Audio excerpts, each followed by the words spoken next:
The snow fell like tiny daggers that afternoon. Each flake was a reminder that winter didn't care who you were or what you were going through. Winter didn't ask about your family name, didn't check your bank account, didn't care if you were the daughter of the most feared man in 3 states, or just some kid nobody remembered existed.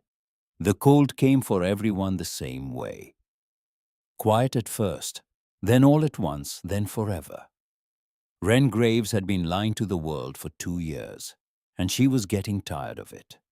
She stood at the top of the gymnasium steps at Riverside High watching the sky turn the color of dirty concrete and felt the first flakes land on her bare arms like tiny accusations. Her cheerleading uniform, designed for school spirit and Friday night lights, offered about as much protection against a nor'easter as a paper napkin. The forecast that morning had warned about the storm. A massive system pushing down from Canada expected to dump 2 feet of snow and drag temperatures down to -10. The kind of storm that made the evening news tell people to stay home, board up, hunker down. But Wren hadn't stayed home, couldn't stay home, because staying home meant being Graves's daughter, meant the clubhouse and the leather, and the roar of 50 Harleys, and the way grown men stepped aside when her father walked through a room. Staying home meant being the princess of the Iron Reapers Motorcycle Club, and Wren had spent 2 years building a life where she was just a girl, just Wren, captain of the JV cheer squad, average student, normal teenager. The lie was exhausting, but the truth was worse. Her father, Roman Graves, known to the world as shadow president of the Iron Reapers MC, feared across 3 states. A man whose word was law among outlaws had one weakness: her, his daughter, his baby girl. The only person on earth who could make Roman Graves soften his voice and mean it. He'd agreed to let her attend Riverside High 2 years ago after she'd begged and cried and argued and finally threatened to run away. Private school education, fine. Normal social life, sure. But no patches, no clubhouse, no leather, no mention of the family business. A prospect in a plain sedan picked her up from a gas station 2 blocks from school every day, maintaining the fiction that Wren Graves was just another suburban kid with a boring father who worked in insurance or accounting or whatever story she'd landed on that week. Today, the prospect was late. Wren checked the time on her phone. 3:52, school had let out 20 minutes ago. The parking lot was emptying fast, expensive cars, pulling away in expensive hurry, everyone rushing to beat the storm. She'd already texted Danny, the prospect assigned to her pickup, 3 times. No response. Probably stuck in traffic. Probably fine. Probably. But the snow was picking up, and her legs were bare from mid-thigh down, except for thin performance tights, and the wind was starting to bite with real teeth. That was when Blake Mercer pulled up in his father's BMW. The car was pearl white, brand new, the kind of vehicle that cost more than most people made in a year. Blake drove it like he owned the road, which in his mind he did. Captain of the varsity football team, son of Preston Mercer family law attorney, big office downtown, bigger ego. Blake had inherited his father's jawline and his mother's blue eyes, and neither parent's capacity for empathy. He lowered the passenger window and leaned across the leather interior with that smile. The one he practiced in mirrors. The one that worked on most girls. The one that had never worked on Wren. Need a ride? I'm fine. My dad's coming. In this. Blake gestured at the sky, which had gone from gray to something closer to ash. Storm of the century, and you're standing out here in a skirt. Come on, I'll drop you wherever. Wren hesitated. She should have said no. Every instinct her father had drilled into her, every lesson about reading danger and trusting her gut, and never letting anyone corner her, was screaming at her to wait for Danny. But her fingers were going numb, and the wind was cutting through her uniform like it wasn't there, and the BMW had heated seats, and Blake was just a kid from school, just a dumb jock with a nice car and a bruised ego. She got in. The heat hit her like a wall, delicious and immediate. She sank into the leather seat and felt her muscles unclench for the first time in 20 minutes. Blake pulled away from the curb, smoothly merging into the thinning stream of departing students. "So," he said, one hand on the wheel, the other drifting toward the center console in a way that could move toward her knee if she wasn't watching. "Homecoming's in 2 weeks. I know. You going?" "Probably not. Come on." He glanced at her with that practiced smile. "Football captain and cheer captain. That's power couple material. We'd be like royalty." "I'm not really into school dances, Blake. Everyone's into school dances. You just haven't had the right date." She watched the road. They were supposed to be heading toward the gas station on Birchwood, the pickup point. But Blake had turned left instead of right, and they were heading toward the back of the school grounds past the athletic fields, toward the overflow parking lot they used during games. Empty now, isolated. Wren's internal alarms went from hum to scream. "Where are you going?" "Just wanted to talk somewhere private." "Take me to Birchwood, the gas station." "In a minute. Look, I like you, Wren. I've liked you since freshman year. And I know you turned me down in the cafeteria yesterday, but that was in front of people. I thought maybe if we talked just us." "I said no, Blake." His jaw tightened. The BMW slowed. Outside, the snow was coming down harder now. Fat, heavy flakes that stuck to the windshield and required the wipers every few seconds. The parking lot was completely empty. Not a car, not a person, not a witness. "You embarrassed me yesterday," Blake said, and his voice had changed. The charm was gone. What was underneath was smaller and meaner. "In front of the whole cafeteria. Laughed at me when I asked you out." "I didn't laugh." "Yes, you did. You and Jess giggling like I was some kind of joke. Do you know who my father is? Do you know what my family?" "I don't care who your father is." If only Blake knew the irony of that sentence. If only he understood that Wren's father could buy his father's entire law firm with pocket change and still have enough left to make every partner disappear without a police report. But she couldn't say that. Couldn't even hint at it. Because one text to her father and 50 bikers would descend on this parking lot like the wrath of something older and angrier than God. And then the fiction would be over. The normal life she'd built, the friends she'd made, the version of herself that was just Wren, all of it would collapse like a house of cards in a hurricane. So she didn't call, didn't text, didn't reach for the phone in her lap. "Take me home, Blake. We're just talking." But his hand was on her phone now, pulling it away from her fingers before she could react. "Give that back." "You know what?" Blake pocketed her phone, smiled. Not a nice smile. Not the practiced one. This one was real, and it was ugly. "Yeah, you should go, in fact." He reached across her and pushed her door open. The Arctic wind blasted in, stealing the warmth from the car in seconds. "Why don't you walk?" "Blake, don't be stupid. It's a blizzard." "You don't want to be seen with me, fine. Walk." Wren stared at him. This wasn't happening. People didn't actually do this outside of bad movies. But Blake's eyes were flat and hard, the eyes of a boy who'd never been told no by anyone who mattered. And she realized with a cold that had nothing to do with the weather that he meant it. "My phone." "Oops." Blake dangled her iPhone out at his window, then tossed it into a snowbank. Butterfingers. Then he reached across her again, grabbing her purse, her car keys, everything. And before Wren could process what was happening, he'd thrown them all into the snow, scattered in different directions. "Good luck, princess." He gunned the engine. Wren had to throw herself backward to avoid the door catching her legs. The BMW fishtailed away, red taillights disappearing into the white curtain of snow, like the eyes of some retreating predator. And then she was alone. Wren Graves, daughter of Shadow, protected since birth by an army of men who would kill and die for her without hesitation. Standing in a deserted parking lot in a cheerleading uniform, in the worst storm in a decade, watching her breath turn to ice crystals in the air. She tried to find her phone first, got on her hands and knees in the snow, digging through the growing drifts with fingers that were already losing feeling. Nothing. The wind was picking up, howling through the empty lot like something alive and hungry, rearranging the snow faster than she could search. Her keys could be anywhere. Her purse. Everything Blake had scattered was already buried. The cold hit her like a physical thing, not gradually, not like stepping into a cool room, like being dropped into an ice bath.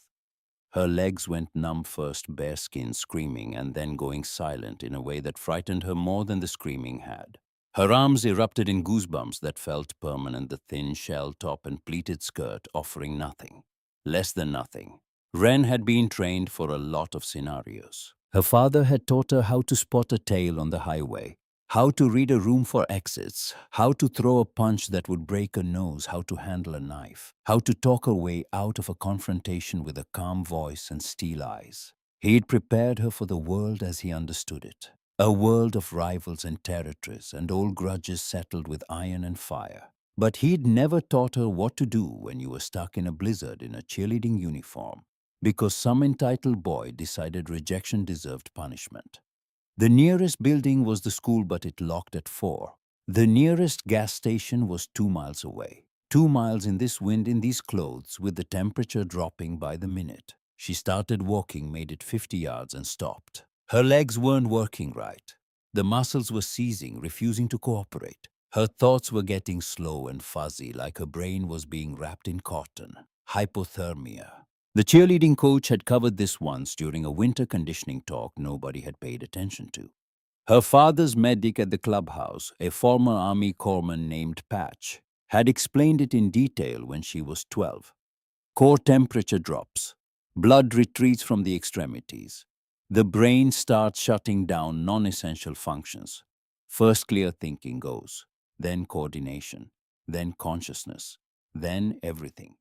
Wren didn't remember sitting down, but suddenly she was on the ground, back against the chain-link fence, arms wrapped around her knees, shivering so hard her teeth hurt and her jaw ached and her vision blurred. The snow was collecting on her shoulders, on her hair, on the bare skin of her legs. She could feel herself disappearing under it, being erased by the storm, one flake at a time. This was how people died, she realized. Not dramatically. Not in a fight or a blaze of glory the way the club told stories about fallen brothers, just slowly, stupidly. Because they trusted the wrong person and wore the wrong clothes, and the weather didn't care about any of it. She thought about her father, about how he'd find out, about the look on his face when someone told him his daughter had frozen to death in a parking lot behind her own school. He'd burn the world down. Every Mercer, every person who'd ever been in the same room, as Blake would learn what it meant to take something from Roman graves. But that wouldn't bring her back. The snow was beautiful, though, peaceful. The way it fell straight down now, the wind having paused like even the storm needed to catch its breath. Each flake was perfect, crystalline, catching what little light remained in the gray sky and turning it into something almost holy. Maybe if she just closed her eyes for a minute, just rested, just let the cold take the pain away like it was already taking the feeling from her hands and feet and face. Just for a minute. Hey, you okay? Wren looked up through frozen eyelashes. A figure stood over her, backlit by the gray sky, features impossible to make out. For a second, she thought it was an angel. That would be ironic. Graves's daughter dying and going to heaven. Her father had always said the family was destined for somewhere warmer. But angels probably didn't wear patch jackets and look half-frozen themselves. It was Callan Voss, the quiet kid from her English class, the one everyone pretended didn't exist, the one she had pretended didn't exist. She knew his name only because Mrs. Langford called roll every day with the enthusiasm of a DMV clerk, and Voss. Callan always came last answered, with a voice so quiet you had to strain to hear it, and then disappeared back into whatever invisible corner he'd claimed. He sat in the back of every classroom, never raised his hand, never made eye contact. At Riverside High, he was less than a person. He was furniture. The other kids called him Sparrow. a nickname that was cruel in its accuracy, suggesting something small and expendable. Kyle Dufresne, Blake's right hand, had coined it. The name had stuck because names like that always stuck when nobody cared enough to object. Wren had watched Callan get hit with wadded paper, had seen Kyle trip him in the hallway, had heard Blake call him a street rat and a shelter case and worse. And every time she had looked away, because intervening meant drawing attention to herself, and drawing attention meant questions, and questions meant the careful fiction she'd built might crack. She had chosen her cover over his dignity every single time, and now here he was, standing over her in the storm, wearing a jacket that looked like it had been through a war. Skinny, almost fragile-looking, dark hair already dusted white with snow. Eyes that were too old for his face, the eyes of someone who'd learned early that the world wasn't kind and had adjusted accordingly. "You okay?" he asked again. Stupid question. She was obviously not okay. But his voice was steady, and he was already dropping his backpack, already crouching beside her, already doing something. Can't find my phone." Wren's words came out broken, her jaw refusing to cooperate with her brain. Callan's hands moved quickly, efficiently. He checked her pupils, which he thought was strange, checked her breathing, which was rapid and shallow, looked at the color of her lips, which he knew without seeing were some shade of blue. "What happened? Where's your coat?" "Blake took my keys, had to teach me a lesson." Something changed in Callan's face. A flash of something white hot behind those old young eyes. Not surprise, not pity.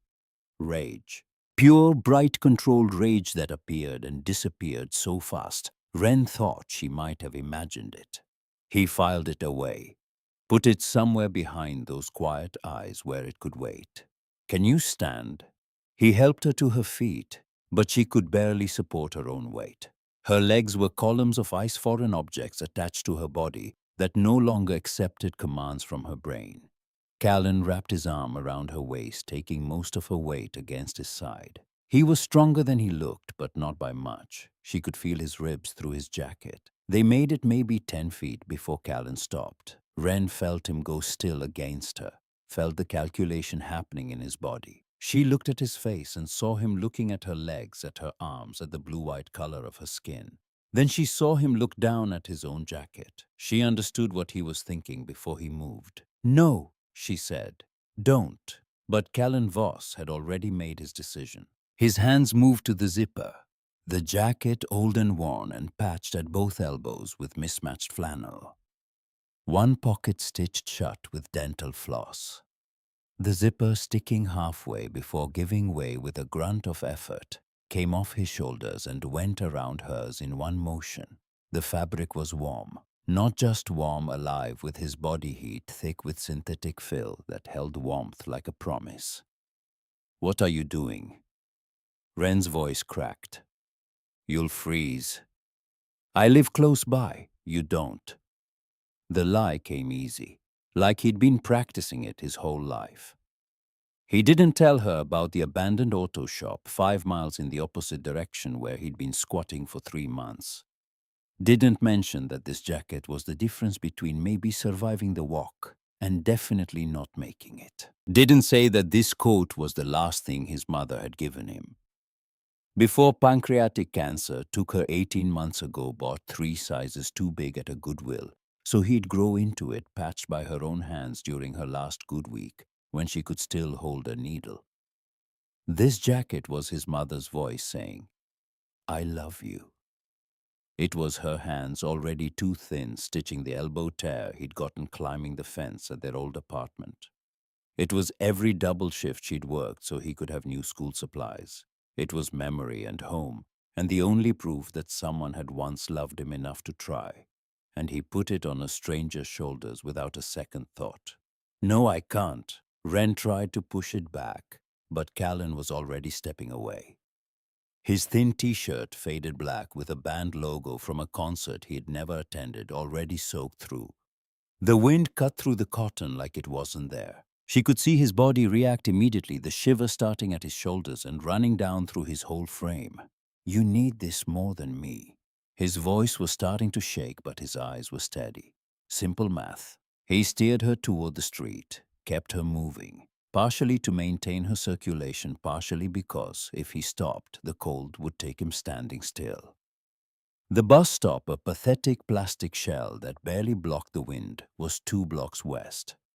He deposited her on the bench, and she immediately curled into a ball, pulling his jacket up to her chin. The sleeves hung past her hands. It swallowed her small frame, but color was returning to her lips, and her shivering had shifted from the violent full-body convulsions of severe hypothermia to the manageable tremors of someone who was cold but not dying. "Don't fall asleep," Cullen warned. His own voice was trembling badly now. "Stay awake until your dad gets here." "Wait, at least tell me your name." "Callan." He was already moving toward the payphone at the corner, one of maybe 3 left in the whole city. He dug through his pocket and found his last quarter. 25 cents, the price of a phone call and the total contents of his wallet. He dialed the number Wren had given him, chattering the digits through frozen lips. 1 ring, 2 rings. Yeah. The voice that answered was gravel and gunpowder. The kind of voice that made you sit up straight, even through a phone line, even if you didn't know who it belonged to, even if you were a 16-year-old kid shaking so hard you could barely hold the receiver. It was a voice that had given orders and ended arguments and made decisions that other men lived and died by. It was the voice of a man who had killed and would kill again if the math required it. Hi, this is Callan Voss. I'm calling about your daughter, Wren." "What's wrong? Where is she?" Not questions, commands. The voice went from gravel to razor wire in a single heartbeat. Behind it, Callan heard engines, multiple engines, motorcycles roaring to life in rapid succession, one after another, like dominoes falling in thunder. "She's okay. She's with me at the bus stop on Maple and 4th. She got stuck in the storm, but she's warming up now. She's wearing my jacket." Who did this? Again, not what happened. Who? Like violence was already decided, already loaded and chambered. Just needed a target. "I don't know the whole story." She said something about her keys. "A guy named Blake from school put her on." Callan carried the receiver through the plastic wall of the bus shelter to Wren, who took it with trembling hands. He watched her face change when she heard her father's voice, watched the steel-strong composure crack just enough to let the scared 16-year-old underneath peek through. "Daddy, I'm okay, I promise. Some guys from school were being jerks, but I'm fine now." She listened, and Callan saw her eyes widen. She looked at him, really looked at him, and something in her expression shifted. "He gave me his jacket, Dad. He gave me his only jacket in a blizzard." She listened again. Her face softened into something Callan couldn't read. "Yeah, Callan Voss." A pause. "Dad, no, you don't have to." Another pause longer. Okay. Love you too." She hung up, handed the phone back. "He's on his way. Said to tell you." She paused, smiled a little, the kind of smile that looked strange on a face still tinged blue. "He said to tell you that you just made the best decision of your life, even if you don't know it yet." Callan had no idea what that meant. He was too cold to care. His fingers were white and stiff, the knuckles refusing to bend. His lips were numb. The wind was making his eyes water. Or maybe those were tears from the pain of the cold. The kind of cold that stopped being uncomfortable and became something physical, something with weight and teeth and intention. "You should take your jacket back," Wren said softly. "Just until he gets here. You're shaking." "I'm fine." "You're lying. Your lips are turning blue." "Still fine." Wren stood up, started to take off the jacket. Callan stopped her with a hand that could barely grip. "If you take that off, your core temperature drops again." Then we both freeze for nothing. He tried to smile, but his face muscles weren't cooperating. The expression came out as something closer to a grimace. I'm tougher than I look. It was maybe the biggest lie he'd ever told. And Callan Voss had told a lot of lies. Lies to social workers about bruises, lies to teachers about absences, lies to his boss about his age, lies to himself about being okay, about not needing anyone, about being fine. Sleeping on a couch that smelled like motor oil in an abandoned building with a broken heater and a sleeping bag that was never quite warm enough. But this lie was different. This one might actually kill him. Your dad will be here soon. You're safe now.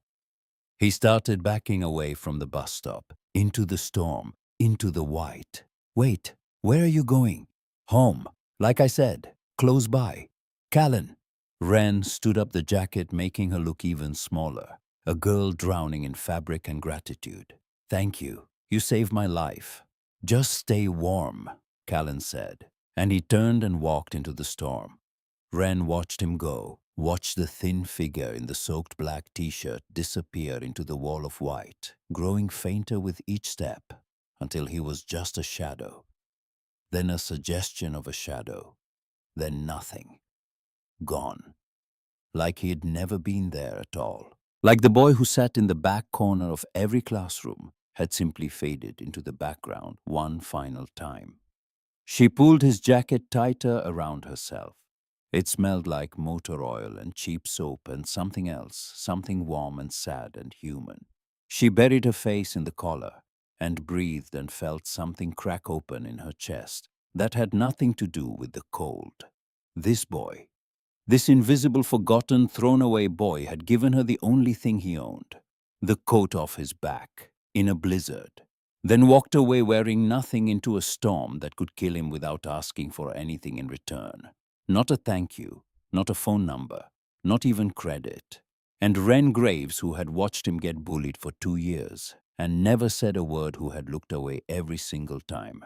Because her cover mattered more than his pain, sat in a bus stop, wearing his sacrifice, and understood for the first time in her life what courage actually looked like. It didn't look like her father and his 50 bikes and his reputation that made grown men go pale. It didn't look like leather and patches and the roar of engines. It didn't look like power at all. It looked like a skinny kid in a t-shirt walking away from everything he had because someone else needed it more. Wren didn't know about the auto shop or the broken heater or the sleeping bag or the 3 shirts he wore in rotation, because that was all he had. She didn't know about the free lunch program that kept him alive, or the dishwashing job at Big Ray's diner that kept the lights on at a building he didn't own, or the guidance counselor who'd handed him a note that afternoon saying the diner's pipes had burst and there was no work tonight, which meant no money, which meant no food tomorrow. She didn't know that the boy who just saved her life had been calculating all day whether he could afford both the electric bill and groceries this week. And the math hadn't worked out. It never worked out. But he'd learned to survive the gap between what he needed and what he had, the way you learn to breathe at altitude, not comfortably, but enough. She didn't know any of it. But she would, soon. Callan made it 3 blocks before his legs started to give out. The cold had moved past uncomfortable, past painful, into that dangerous territory where everything started to feel warm again. Paradoxical undressing, they called it. His EMT training, 2 summers volunteering at the community center, before his life fell apart, had covered this. When hypothermia victims felt hot and started removing clothes, it meant the body's thermoregulation had failed. The brain was getting bad data. The end was close. But Callan's brain still worked well enough to know that knowing the name of what was killing him didn't slow it down. 4 blocks. His hands were so numb he couldn't feel them anymore. Good. That meant they couldn't hurt. Silver linings. His mother had taught him to find silver linings even in the dark. Even in the hospital room at the end, tubes in her arms and machines breathing for her, she'd found something. At least, she'd whispered, I got to see you grow up. He'd been 14. She'd been wrong about the growing up part. 5 blocks. Was he even walking in the right direction? The street signs were buried in snow. Everything looked the same, white and gray and blurry, like the world was being erased one street at a time. He thought about the auto shop, about the couch, about the sleeping bag and the box of crackers in his backpack, and the broken heater he'd been trying to fix with parts scavenged from a junkyard. 6 blocks. He couldn't remember what he was doing. Going home? Where was home? The shop. Right, the shop. With the couch, and the crackers, and the dark, and the silence that was sometimes peaceful and sometimes felt like being buried alive. 7 blocks. There was a dumpster ahead. He knew this dumpster. Green behind the old Morrison fabrication plant that had closed 3 years ago. The shop was close. Maybe another quarter-mile. Maybe less. His legs would hold. They had to hold.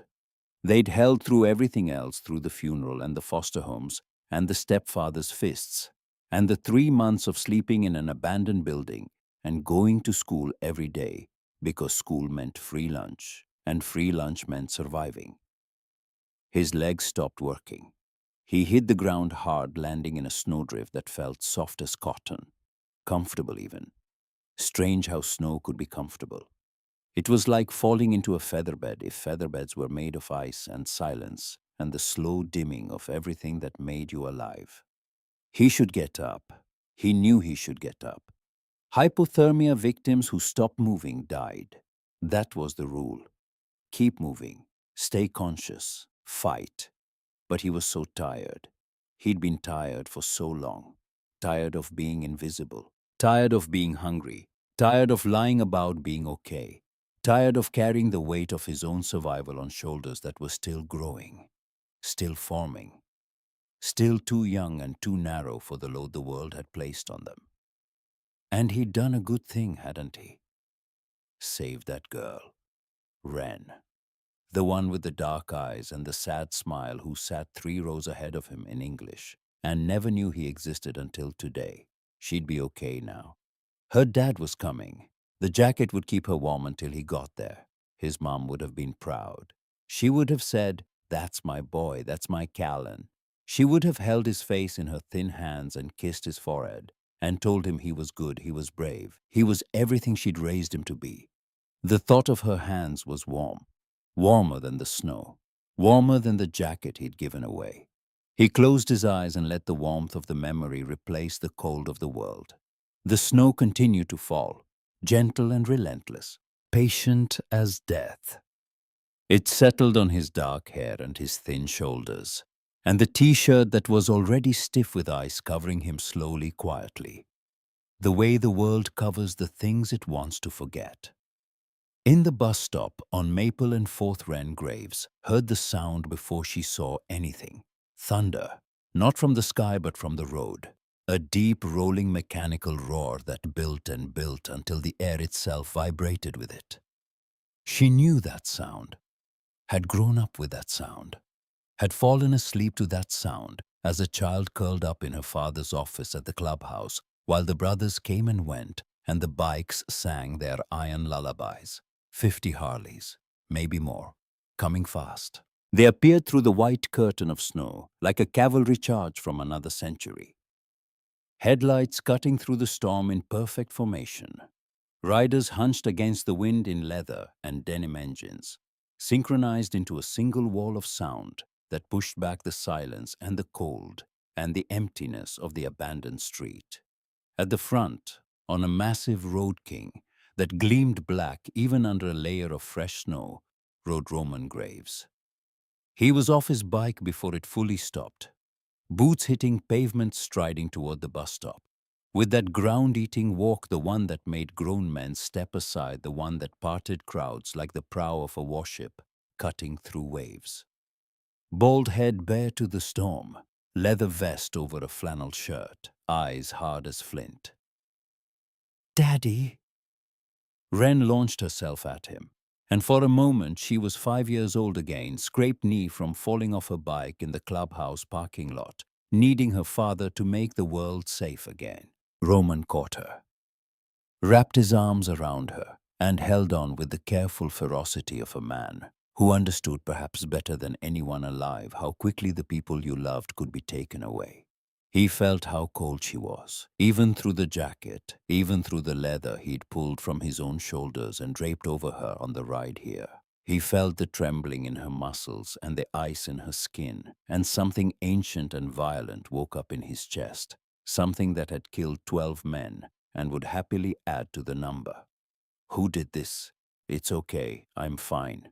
Ren, who did this? She pulled back, and he saw his own eyes looking back at him. That Graves family steel that bent but never broke.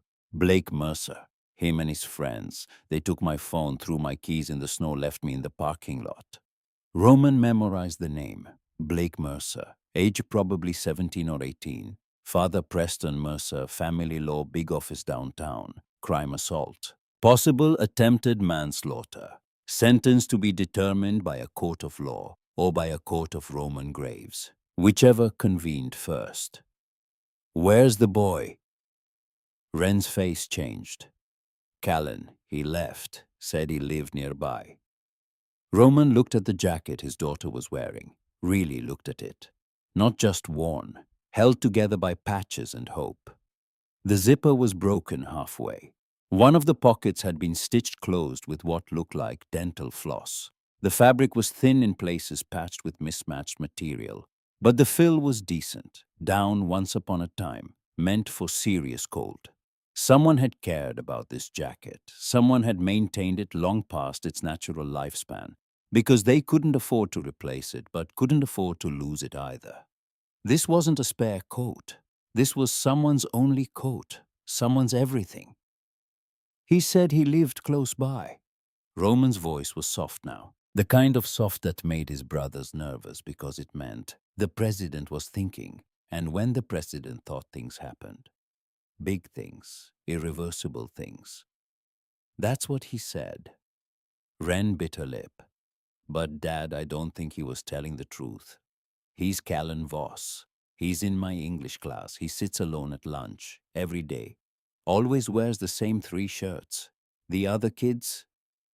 She stopped, looked down. The other kids are mean to him, call him Sparrow, make fun of his clothes, trip him in the halls. And you? The question was quiet, not accusatory, but Ren felt it like a blade. I didn't do anything, she said, and then because she was her father's daughter, and the Graves family didn't lie to each other, even when the truth drew blood. I didn't do anything at all. That's the problem. Roman touched the jacket fabric, rubbed it between his fingers, felt the quality that had once been there, the care that had kept it going, the love stitched into every patch. He thought about the kind of person who would give this away, who would strip off their only protection in a killing storm and hand it to a stranger and walk away in a t-shirt and a lie about living close by. Dad, Ren said, and her voice cracked in a way he'd only heard once before at her mother's funeral 8 years ago. Find him, please. He's out there in nothing. He gave me everything he had, and he's out there with nothing. Roman looked at his daughter, looked at the jacket, looked at the storm. Forge, he called out. His VP appeared at his shoulder immediately. A man built like a bank vault with hands that could bend rebar and eyes that missed nothing. Get road captain. I want every prospect, every brother who's not on a run, every hang-around who wants to patch in someday. Tell them we're looking for a kid. 16, maybe 17. Dark hair, skinny, last seen wearing a black band t-shirt. Walking east from this location 10-15 minutes ago. On it presses. Forge pulled out his phone, already barking orders. Roman turned back to Ren, took off his own leather vest, the one with President across the back in hand-tooled letters, the one marked with patches that represented decades of blood and brotherhood, and a code that most people would never understand, and draped it over the jacket she already wore. Get on my bike. You're going home. What about Callan? We're going to find him. Roman's voice was steel wrapped in silk, the voice of a man making a promise he would keep if it cost him everything he had. And then we're going to have a conversation with Blake Mercer and anyone else who thought leaving my daughter in a parking lot was funny. A prospect named Rookie, barely 26 months into his probation period, jogged up. President got the school security office on the line. They're reviewing footage. Confirmed a kid matching that description left on foot about 15 minutes ago heading east. East, toward the industrial district. The industrial district. Abandoned factories, empty warehouses, shuttered machine shops. The part of the city that time and commerce had forgotten. Places where the homeless squatted when winter got too brutal, where runaways hid from the system, where kids who had nowhere else to go built shelters out of cardboard and desperation and tried to survive until spring. Roman's jaw tightened until the muscles in his neck stood out like cables. He'd been in the game long enough to know what the industrial district meant. It meant a kid with no home, no family, no safety net. It meant a 16-year-old boy had walked out of a blizzard without a jacket and headed toward a part of the city where nobody went unless they had nowhere else to go. It meant the boy who'd saved his daughter was likely homeless, likely alone, likely dying right now in some frozen alley. Because he'd made a choice that most grown men wouldn't have the guts to make. Roman had killed 12 men in his lifetime. 11 had deserved it. The 12th had been a mistake, wrong place, wrong time, wrong reaction to a perceived threat. He'd done his time for that one. Learned to control the rage that lived in his chest like a caged animal. But this standing in the snow hearing his daughter describe a boy who'd been tortured at school and invisible to the world and still had more honor in his patched-up jacket than most men Roman knew had in their entire lives, this made the cage rattle. "Mount up," he said. His voice carried across the formation, cutting through the wind and the engine noise and the howl of the storm with the clarity of a man who had been obeyed without question for 20 years. "We're heading east. Fan out. Check every alley, every doorway, every dumpster. We are looking for a kid in a t-shirt in a blizzard. When you find him, you call me first. Nobody touches him. Nobody scares him. We bring him in safe and warm and breathing. Understood? Understood, President." The response came back in a roar of 50 voices, unified, absolute, the sound of an army mobilizing for a mission that had nothing to do with territory or money, or the business of outlaws, and everything to do with a debt that Roman Graves had decided to pay. He settled Wren on the back of his Road King, made sure she was bundled in leather and denim and the patchwork jacket that a boy named Callan had given his daughter, like it was nothing, like it wasn't everything. "Hold on, baby girl. We're going to find your hero." The Iron Reapers rolled out into the storm like thunder, splitting into search patterns that covered every street, every alley, every possible route a hypothermic kid might take trying to reach a home that wasn't really a home. The snow fought them, the wind fought them, the temperature still dropping fought them. But 50 men on 50 bikes riding for their president's daughter, and the boy who'd saved her, were not the kind of force that weather could stop. Wren held on to her father's back face, pressed against the cold leather of his vest, and felt the engine roar through her bones. She was warm now, wrapped in layers that smelled like motor oil and tobacco, and her father's aftershave. But she couldn't stop thinking about Callan, about the way he'd looked at her with those old eyes in his young face, about the way he'd pulled off his coat without hesitation, like the decision had been made before he'd even thought about it. Like generosity was something built into his bones. She thought about every time she'd watched him get bullied and said nothing, every wadded paper thrown at his head, every trip in the hallway, every cruel nickname she'd heard and let pass because her cover was more important than his pain. She'd been hiding behind her fake life while he'd been drowning in his real one. And when the moment came when the storm hit and the world stripped away all the pretending, he'd been the one to give her his coat, and she'd been the one who had never given him anything at all. "Dad," she said, her voice carried away by the wind, and the engine's words meant only for herself and the storm. "We have to find him. We have to." 7 minutes later, Finch called it in. President, got him. Alley behind the old Morrison plant. He's down. Repeat, he's down. Wren felt her father's body go rigid against her. The bike surged forward, eating the 3 blocks in 30 seconds. They parked, boots hitting pavement before engines died, and ran. The alley was narrow, dark despite the white snow, lined with dumpsters and forgotten pallets and the debris of a business district that had died a slow economic death years ago. And there, crumpled against the green dumpster like something discarded, like something thrown away, was Callan Voss. His dark hair was dusted white. His lips were blue. His skin had gone past pale into something translucent, almost ghostly, like the storm was already turning him into a memory. His thin t-shirt was rigid with ice frozen to his body. His hands were curled at his sides, fingers white with the beginning of frostbite. For one terrible, endless second, Wren thought they were too late. Then his chest moved, shallow, too slow, but there, breathing, still here, still alive, barely hanging on by whatever stubborn thread of survival had kept him going through everything else the world had thrown at him. Roman knelt in the slush beside the boy. Didn't care about his leather pants or his reputation or the image he'd spent decades building. Up close, Callan looked even younger than 16. Gaunt. The kind of skinny that came from months of missed meals and chronic stress.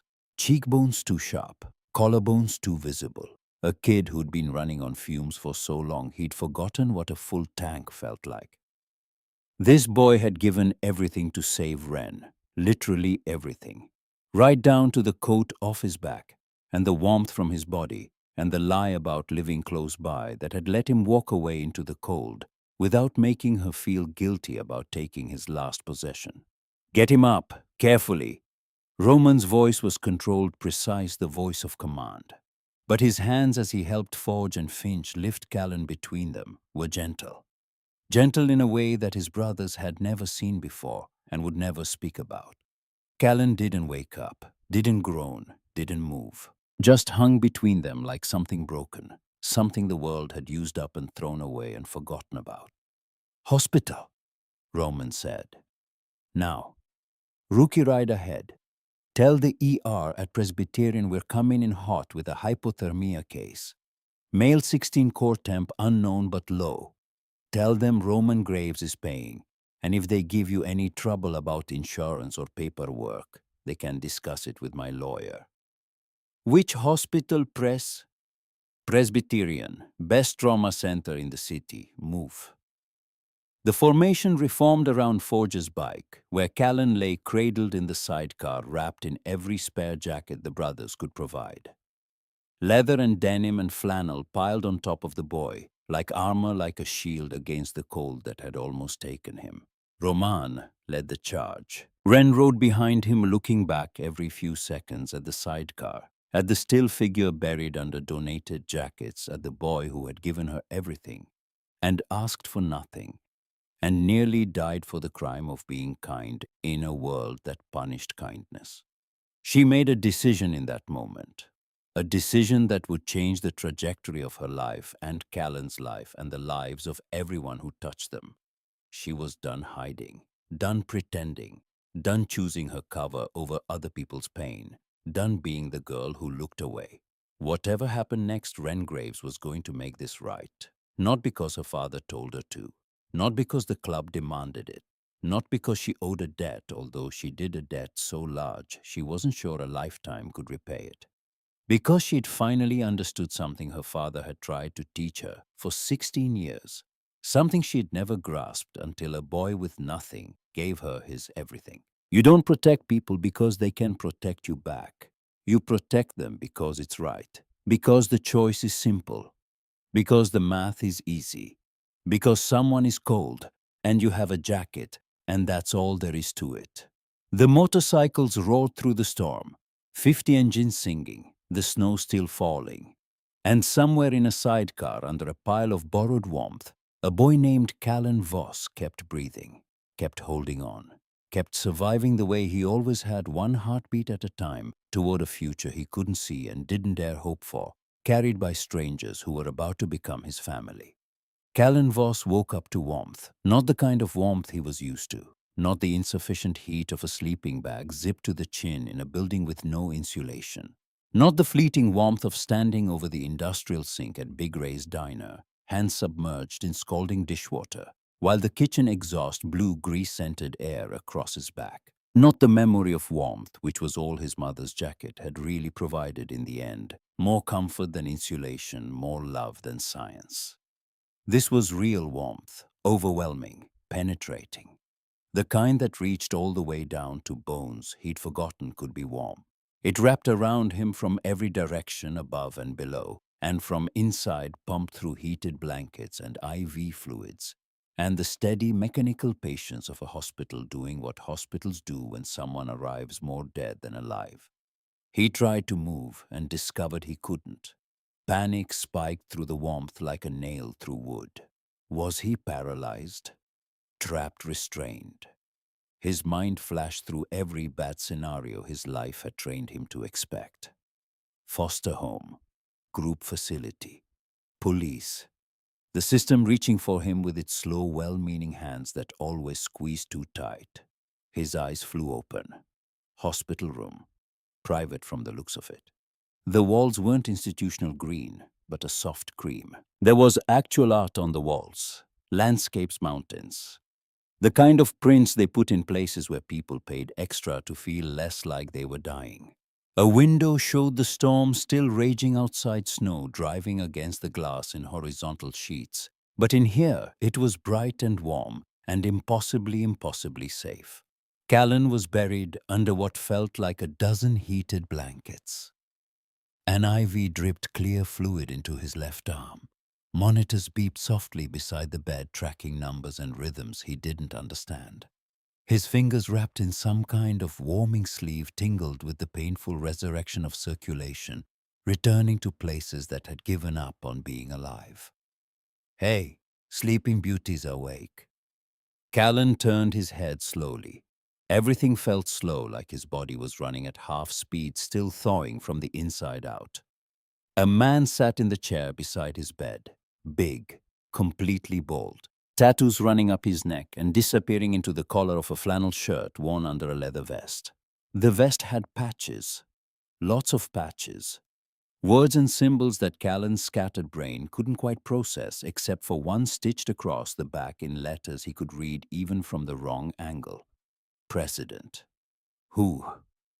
Callan's voice came out as a croak, dry and cracked, the sound of someone who'd been breathing ice for too long. "Name's Graves. You saved my daughter yesterday." Yesterday. The word landed like a stone dropped into still water, sending ripples through the fog in Callan's brain. Yesterday, not today. He'd been unconscious for how long, Ren? The parking lot, the jacket. Callan's hand flew to his chest. Hospital gown, thin cotton, nothing else. My jacket. Safe. Graves leaned forward, elbows on knees, hands clasped. His posture was casual, but his eyes were anything but. They were the eyes of a man who measured people the way a carpenter measured wood, precisely looking for flaws and strengths and the grain that told you which way the piece would break under pressure. "Ren's got it. She won't let anyone touch it. I need it back. You'll get it back. But right now, I need you to explain something to me." Graves tilted his head slightly. "You gave my daughter your only coat in the middle of a blizzard. Then you walked away in a t-shirt. You walked 5 blocks in -10 degrees wearing nothing. Your core temperature was 89 degrees when they brought you in. Another 10 minutes and the doctors say we'd be having a very different conversation. So what the hell were you thinking?" The way Graves said it. Not angry, not patronizing, genuinely baffled, like he'd encountered a math problem that didn't have a logical solution. Like generosity on this scale at this cost didn't compute in the world he inhabited. "She was freezing," Callan said. "I wasn't. Simple math." Simple math. Graves shook his head slowly. "Simple math damn near killed you, kid." Callan didn't know what to say. Sorry seemed wrong. Your welcome seemed presumptuous. He settled for the only thing that mattered. Is Wren okay? She's fine, thanks to you. Graves studied him with those sharp, assessing eyes. Long enough that Callan wanted to look away, but couldn't, held in place by the weight of the man's attention, the way a small animal freezes in headlights. Doctor says you're going to keep all your fingers and toes, no permanent damage. But it was close, real close. Another few minutes and you'd have lost the left hand at minimum. I don't have insurance, Callan said automatically. The words came out before he could stop them, before he could pretend to be anything other than what he was. Broke, uninsured, a minor with no guardian, no address, no safety net. I can't afford, already paid for. And I'll pay you back? I have a job at the diner. I can work out a payment. Kid. Graves's voice went soft, the kind of soft that Callan, even in his fog, recognized as dangerous. Not dangerous to him. Dangerous in general, the way a loaded weapon was dangerous even when it was pointed at the floor. Shut up about money. You saved my daughter's life. As far as I'm concerned, you could set this hospital on fire and I'd still be in your debt. Callan stared at the ceiling. The tiles were white, perfectly white. No water stains, no cracks, no brown patches from leaking pipes. He'd never been in a room with a ceiling this clean. It made him want to cry, and he didn't know why. While you were sleeping, Graves continued, his voice steady, measured the voice of a man who delivered news the way he delivered everything else, with absolute control. I did some digging, talked to some people, made some calls. Callan's stomach clenched. Callan Voss, age 16. Mother Sarah Voss, deceased 18 months ago. Pancreatic cancer. Father unknown, not listed on the birth certificate. Lived with stepfather Craig Loomis until 3 months ago, when said stepfather decided you were an expense he didn't want to carry anymore. Currently unhoused. Squatting in an abandoned auto repair shop on Industrial Boulevard. Working under the table at Big Ray's diner, washing dishes for cash. No legal guardian. No social services involvement, which means you've been dodging the system for 3 months. Graves paused. And still going to school every day. Why? The word came out before Callan could dress it up. Free lunch. And it's warm. Graves said nothing for a long moment. The monitors beeped. The IV dripped. Outside, the storm howled against the window like something trying to get back in, trying to finish what it had started. Here's what's going to happen, Graves said finally. You're going to stay here tonight. Get healthy. Tomorrow you're coming home with me. What? I've got a big house, 8 bedrooms, most of them empty since my wife passed. You're taking one. Non-negotiable. I'm not a charity case. Damn right you're not. Graves stood up. He was tall, taller than he'd seemed sitting down, the kind of height that filled a room and made the walls seem closer. You're the kid who saved my daughter's life. That makes you family, and family doesn't sleep in abandoned buildings during blizzards. You don't know anything about me. I know enough. I could be dangerous. Graves looked at him, really looked. The way a man who'd spent his life reading people, assessing threats, deciding in fractions of seconds who was a danger and who was a desperate soul wearing a danger mask, looked at a skinny 16-year-old in a hospital gown. Are you dangerous, Callan? You're going to hurt Wren, steal from me, bring trouble to my door. No, but then we're good. A knock at the door saved Callan from having to find more objections. A doctor entered, tall, mid-30s, kind eyes behind wire-framed glasses, the efficient warmth of someone trained to deliver hard news gently. Mr. Voss, good to see you awake. I'm Dr. Harmon. How are you feeling?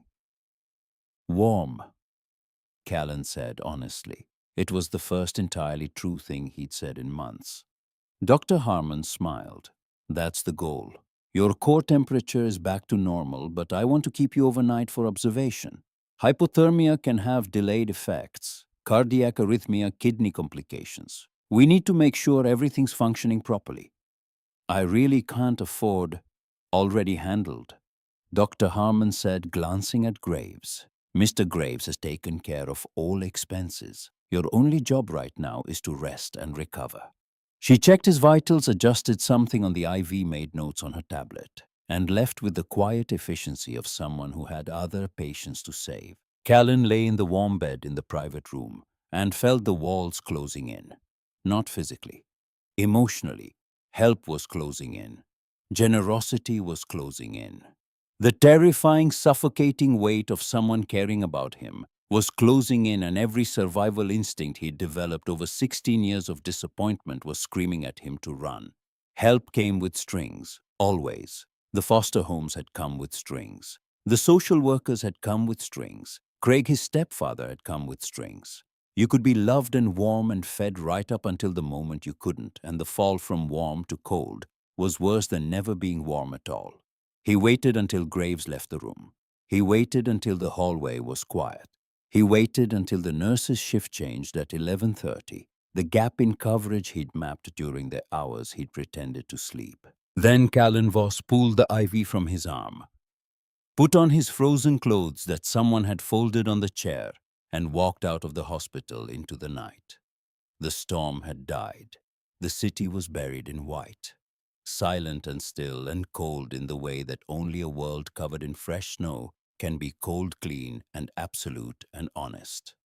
He made it 6 blocks before the shaking started again. Wren found out at 6 in the morning. She'd barely slept. Had lain in her bed in her father's house, in the room with the lavender walls and the walk-in closet and the heating system that kept the whole building at a steady 72 degrees, and stared at the ceiling and thought about Callan Voss lying in an alley covered in snow. Every time she closed her eyes, she saw his face, those old young eyes looking at her through the storm. The way he'd pulled off his jacket without hesitation, like the decision had been made before his brain had caught up to his hands. When her father knocked on her door and told her the boy was gone, checked himself out in the middle of the night and vanished. Wren felt something she hadn't felt in a long time. Fury, not at Callan, at herself, at the world, at the whole stupid broken system that had taught a 16-year-old boy that help was something to run from, that warmth was temporary, that people who offered you a bed were always eventually going to take it away. I know where he went, she told her father. The auto shop. Yeah. I'll send Forge and a couple of the brothers too. No. Graves looked at his daughter, saw something in her face that he recognized because he saw it in his own mirror every morning. Determination that wasn't asking for permission. I'm going alone, Wren said. Like hell you are. Dad. She stood in front of him, 5'4" in bare feet, wearing pajama pants and an old Iron Reaper's t-shirt she'd stolen from his closet years ago, and looked up at the man who terrified half the eastern seaboard. If you send the club, he runs. If you send anyone, he runs. He's scared of help, scared of people, scared of everything that looks like someone caring about him, because everyone who's ever cared about him is either dead or gone. He needs someone who isn't a threat. You think I am a threat? I think you're 6'3" with a skull tattoo on your neck, and you arrived last night with 50 motorcycles. He's a 16-year-old kid who weighs 130 pounds. Yes, Dad, you're a threat. Graves opened his mouth, closed it, opened it again. You're going in my truck. You're keeping your phone on. And if you're not back in 2 hours, I'm coming with every brother I've got. Deal. The auto shop was exactly as bad as Wren had expected, and worse than she'd imagined. She found it on the east end of Industrial Boulevard, a squat concrete building with a rusted sign that read, Morrison Auto Repair. The letters faded to ghosts. The front bay doors were padlocked, but the side entrance, a metal door with a broken lock, swung open with a push that told Wren it swung open a lot. Inside was cold. Not hospital cold, not outside cold, but the deep settled cold of a building that hadn't been properly heated in years. The air smelled like motor oil and mildew, and something else, something that Wren recognized from visits to the clubhouse's charity drives. Poverty. That specific, unmistakable smell of a space where someone was surviving instead of living. The main garage was empty except for debris. But in the back, through a doorway that had once led to the manager's office, she found it. Callan's world. A broken couch pushed against the wall. The cushions compressed to almost nothing. A sleeping bag unzipped across it like a blanket. A backpack, the same one she'd seen him carry at school, propped against the wall with its contents visible. 3 shirts folded with military precision. A toothbrush in a plastic bag. 2 textbooks, a calculator, a box of saltine crackers half empty. On the floor beside the couch, a space heater with a frayed cord unplugged. A stack of library books, 5 or 6 of them, spines cracked from reading. A jar of peanut butter almost empty with a plastic spoon stuck in it.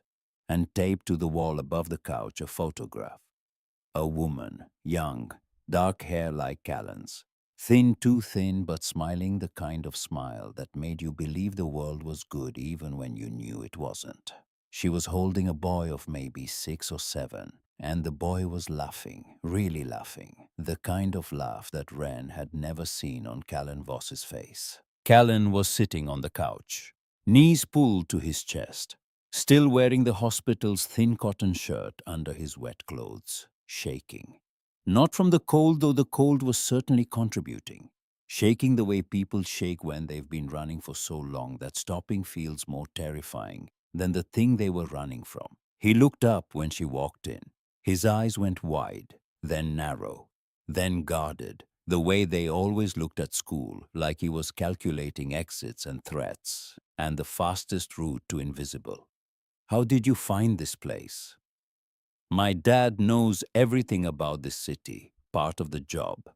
Wren stayed in the doorway, didn't push in, didn't crowd him. Her father had taught her that about cornered animals, and she hated herself for the comparison, but it was what her instincts said. Give him space, let him choose. "You checked yourself out of the hospital. Wasn't a patient, didn't check in, can't check out of somewhere you never agreed to be. You were unconscious. You almost died." Almost doesn't count. Wren looked at the couch, at the sleeping bag, at the box of crackers and the peanut butter jar, and the photograph of the woman who had Callan's eyes and Callan's dark hair, and a smile that had probably been the last warm thing in his life. "Is that your mom?" Callan's jaw tightened. He didn't answer. "She's beautiful." She was. Past tense. The word hung in the air between them like smoke. Wren took a step inside, then another. Slow, deliberate, the way you approach something wounded. She sat on the concrete floor across from the couch, cross-legged, looking up at him, making herself smaller, less threatening. "I came to give you your jacket back," she said. She pulled it from the bag she'd brought. His mother's jacket. Clean now. She'd hand-washed it at 3 in the morning. Careful with the patches. Careful with the dental floss stitching. Careful with every inch of it because she understood now what it was. Not a garment. A love letter. The last physical proof that Callan Voss had once been somebody's whole world.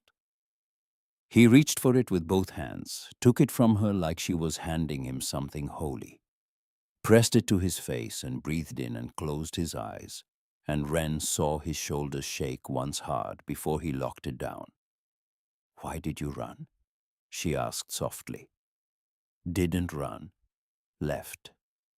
"You pulled an IV out of your arm and walked out of a hospital in the middle of the night in wet clothes, after nearly dying of hypothermia. That's running." Callan was quiet for a long time. Long enough that Wren thought he wasn't going to answer. Long enough that the silence became its own kind of conversation. "Your dad wants to help," he said finally. "People always want to help. Social workers wanted to help. Foster parents wanted to help. Craig wanted to help when he married my mom. Everyone wants to help until they don't, until it's inconvenient. until you're too expensive or too difficult or too much work. And then the help stops, and the bed goes away, and the warmth goes away, and you're worse than before because now you remember what warm felt like. His voice was steady, clinical almost, like he was describing the weather instead of the systematic dismantling of his ability to trust. So yeah, I left. Because leaving on my own terms is better than being thrown out on someone else's. Ren sat with that, let it settle, didn't try to argue or reassure or fix. Her father had taught her something about that too. Sometimes the most powerful thing you could do was shut up and listen. I owe you an apology, she said. Callan's eyes narrowed. For what? For every time I watched Kyle throw stuff at you and said nothing. For every time Blake called you a name and I looked the other way. For every single day I sat 3 rows ahead of you in English and pretended you didn't exist because acknowledging you might have meant someone noticed me and I couldn't risk that.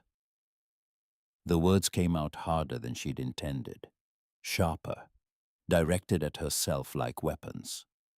I was protecting my cover, my secret life, the fiction that I'm just a normal girl with a normal dad who works in insurance. And every time I chose that fiction over your reality, every time I watched you get bullied and did nothing because intervening might blow my story, I was making a choice. And it was the wrong choice every time. Callan stared at her. Whatever he'd expected her to say, it wasn't that. You didn't owe me anything, he said carefully. We'd never even talked before yesterday. That's the point. We should have. I should have. One word, one time. Standing up for you one time when Blake or Kyle was being cruel, that's all it would have taken. But I didn't, because I was a coward. You're not a coward.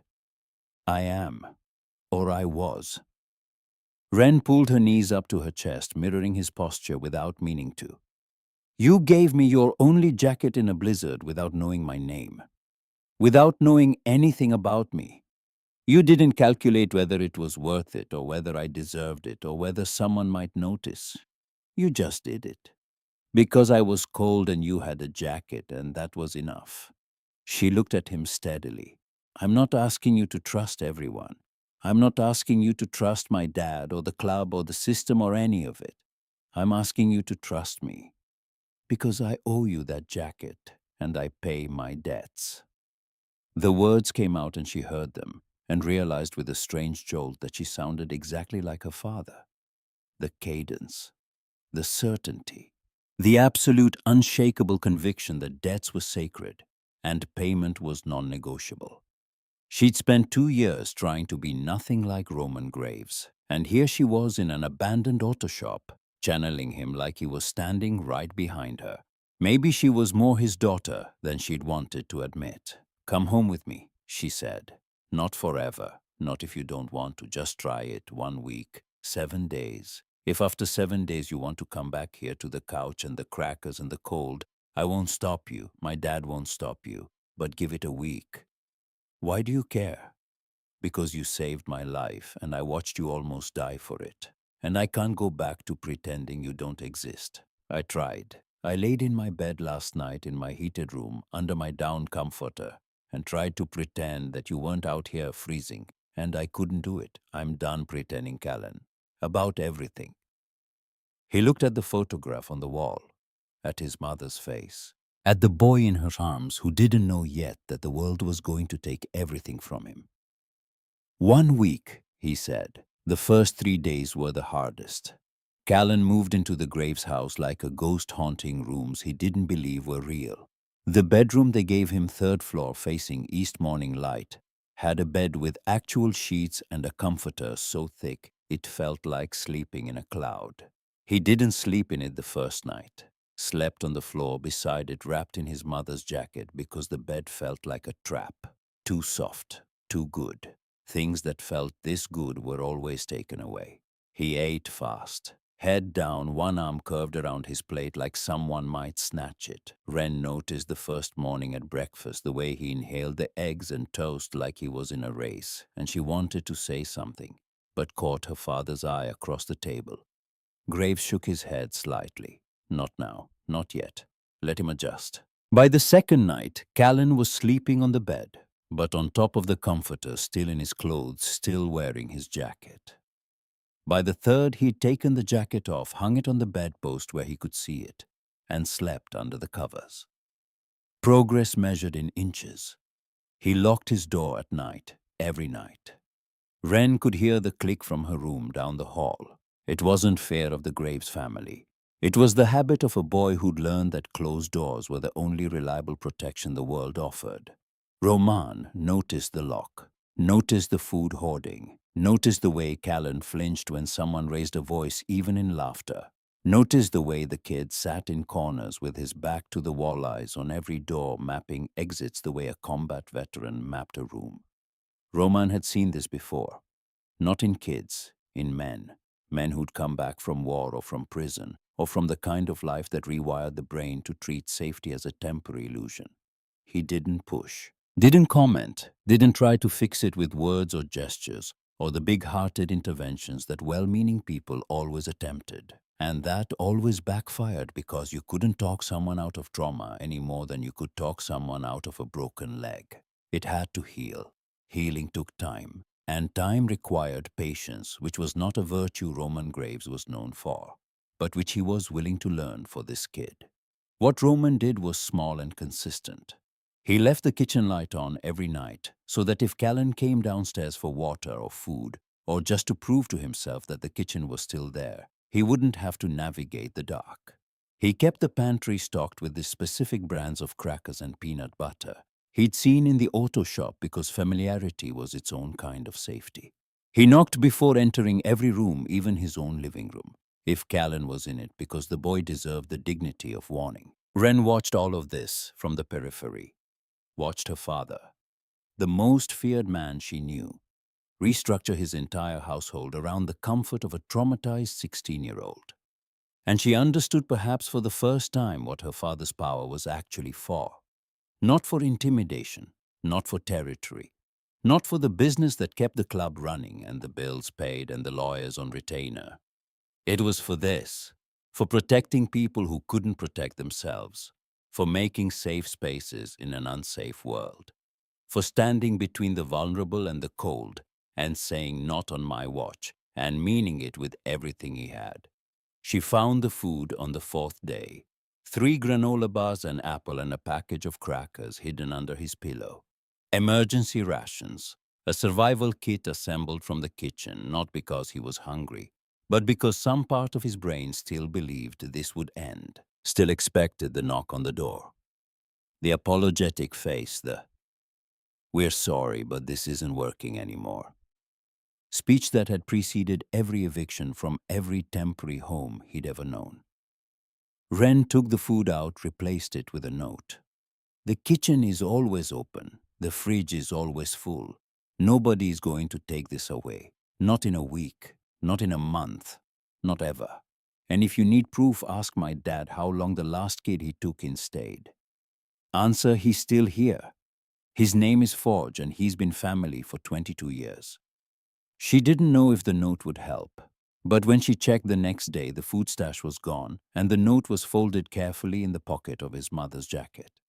It was on the 5th day that the trouble started. Not from outside, from inside the club. Forge had been Roman Graves' VP for 11 years. Before that, he'd been a prospect for 3, and before that, he'd been a kid not unlike Callan, taken in by Roman's predecessor, old Hank Graves, who'd seen something in a boy from the streets worth saving. Forge understood rescue. He understood second chances. He understood the code that said you protect your own. What he didn't understand was why the president of the Iron Reapers was jeopardizing the club's operational security by bringing an unknown kid into his home.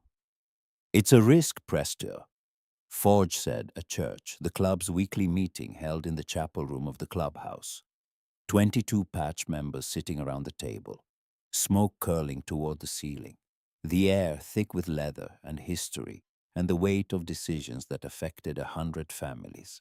The kid has no background we can verify, no family, no roots. He could talk, he could be compromised. He's 16, Graves said, and 16-year-olds have mouths. This kid sees things, hears things, picks up on the business. Next thing you know, some social worker finds him, asks questions, and we've got a pipeline straight into our house. Nobody's finding him. I've handled the paperwork. Paperwork can be undone. Prez, I'm not saying the kid isn't brave. What he did for Ren was, yeah, it was something. But bravery and loyalty aren't the same thing. We don't know where his loyalties are. The table murmured, some agreement, some uncertainty. Forge wasn't wrong, and the brothers knew it. The Iron Reapers had survived for 30 years by being careful about who got close. Every prospect was vetted. Every hangaround was watched. Every old lady was trusted only after she had proved herself. An unknown kid from the streets living in the president's house, eating at the president's table, that was a breach in protocol that made men nervous. Ren wasn't supposed to be at church. Women didn't attend club meetings. It was one of the old rules that her father enforced, not because he believed women were lesser, but because the meetings dealt with business that could put people in prison. And the fewer people who knew details, the fewer people who could be leveraged. But Ren was her father's daughter, and her father's daughter knew how to listen through walls. She walked through the chapel door like she owned the room. 22 men in leather turned to stare at her, some with surprise, some with irritation, Forge with undisguised displeasure. "This is church," he said. "You don't belong here." "And Callan doesn't belong in an alley," Ren said. Her voice was steady. She'd practiced this speech in her head for 2 hours waiting for the right moment. But standing here in front of men who'd killed and bled and served time for each other, she threw away the script and spoke from the place the words actually lived. "I know what you're worried about. You're worried about security, about exposure, about whether a kid you don't know can be trusted with the things that happen in this club." "Ren," her father started. "Let me finish." She looked at Forge directly, held his eyes the way her father held people's eyes with that Graves family steel that bent but never broke. "You're right to be cautious. The club survives because it's careful. I respect that. But let me tell you what I know about Callan Voss." She took a breath. "He's been homeless for 3 months and hasn't told a single person. Not a teacher, not a counselor, not a cop. He's been keeping his own secret so well that nobody in a school of 1,400 students even suspected. If he can keep his own survival hidden from the entire world, he can keep your secrets." Forge opened his mouth. Ren kept going. "He had his only possession in the world, one jacket, and he gave it to a girl he'd never spoken to because she was cold. He didn't ask questions, didn't negotiate, didn't think about what it would cost him. He just did it. That's not bravery, Forge. That's character. And you can vet character with background checks and surveillance and probation periods all you want, but you're never going to find a better test than what that boy already passed." The room was silent. 22 men, not one of them breathing loud enough to hear. "He gave everything for a stranger," Ren said quietly. "That's more than half the men in this room have ever done." The words landed like a slap, not because they were cruel, because they were true. And every man at that table knew it. Knew that in their own moments of crisis, their own storms, most of them, had chosen self-preservation first and called it wisdom, called it survival, called it the smart play. A 16-year-old kid in a t-shirt had made a different choice, and it had nearly killed him, and he'd do it again. Forge stared at Ren for a long moment. His jaw worked. His hands flat on the table curled into fists and then uncurled. Something moved behind his eyes. Something that might have been memory, might have been recognition, might have been the ghost of the boy he'd been 30 years ago when old Hank Graves had pulled him out of a similar darkness. He didn't say a word. just nodded once short and sharp and looked down at the table. Graves watched his daughter walk out of the chapel, watched the door close behind her, then looked at his brothers, his family, the men who'd follow him into fire and had. Any more objections? Silence. Good, the kid stays. After that, things shifted. Not dramatically, not overnight. But the way a river shifts when you remove a dam slowly at first. Then with gathering force until the new course feels like the only course that ever made sense. Forge started teaching Callan to work on engines. Didn't ask, didn't explain. Just walked into the garage one afternoon, found Callan sitting on the floor reading a library book about thermodynamics and said, "You want to understand how heat works? Come look at this," handed him a wrench, pointed at a carburetor. And for 2 hours in the oil-stained quiet of the Graves family garage, a man named after a weapon taught a boy named after nobody how to take apart a machine and put it back together. It was Wren understood watching from the kitchen window, Forge's way of saying I was wrong without saying anything at all. Meanwhile, at school, the ground was shifting under Wren's feet. Blake Mercer had not been idle. The story had spread over the weekend, mutating with each retelling. In Blake's version, Wren had been dramatic, overreacting to a harmless prank. The jacket was probably stolen. Callan was a creep, a stalker, a desperate homeless kid who'd latched onto a pretty girl's crisis to play hero. By Monday morning, half the school believed Blake's version. The other half was too scared to disagree. Blake's family had money connections, the kind of social gravity that bent reality around itself. His father had already called the school to preemptively dispute any complaints. The principal, a man named Watkins, who had the backbone of a wet noodle, had decided the situation was a student disagreement best resolved through dialogue and empathy. Jess Calloway, Wren's best friend, tried to fight the narrative. Stood up in the cafeteria on Monday and told the truth to anyone who would listen. He gave her his jacket. He nearly died. Blake left her in a blizzard. But Jess was one voice against a machinery of social power that had been grinding people down since freshman year. And the machinery didn't care about truth. It cared about hierarchy. And Blake Mercer was at the top. Callan walked into school that Monday, looking like death warmed over, pale, shaky, moving like every step cost him something. But he was there because school meant lunch, and lunch meant eating, and eating meant surviving another day. He'd been surviving so long, it was the only program his body knew how to run. "Hey, Sparrow!" Blake called from his table. The cafeteria went quiet with the trained obedience of a student body that had learned to watch when the king spoke. "Where's your coat, man? Finally sell it for drug money." Callan didn't respond. Head down, lunch line, tray. The muscle memory of invisibility perfected over 2 years of practice. "I'm talking to you, homeless." Blake stood. His crew followed like shadows. Kyle Dufresne, Marcus Webb. The usual chorus of cruelty boys who bullied because they orbited a bully and had confused proximity to power with power itself. "You steal Wren's jacket." That what happened. "Creep like you probably sniffed it all weekend." Laughter, not much. There was a tension in the room, a current running under the surface that hadn't been there before. Something had changed, and even the students who didn't know the truth could feel it. "Leave him alone, Blake."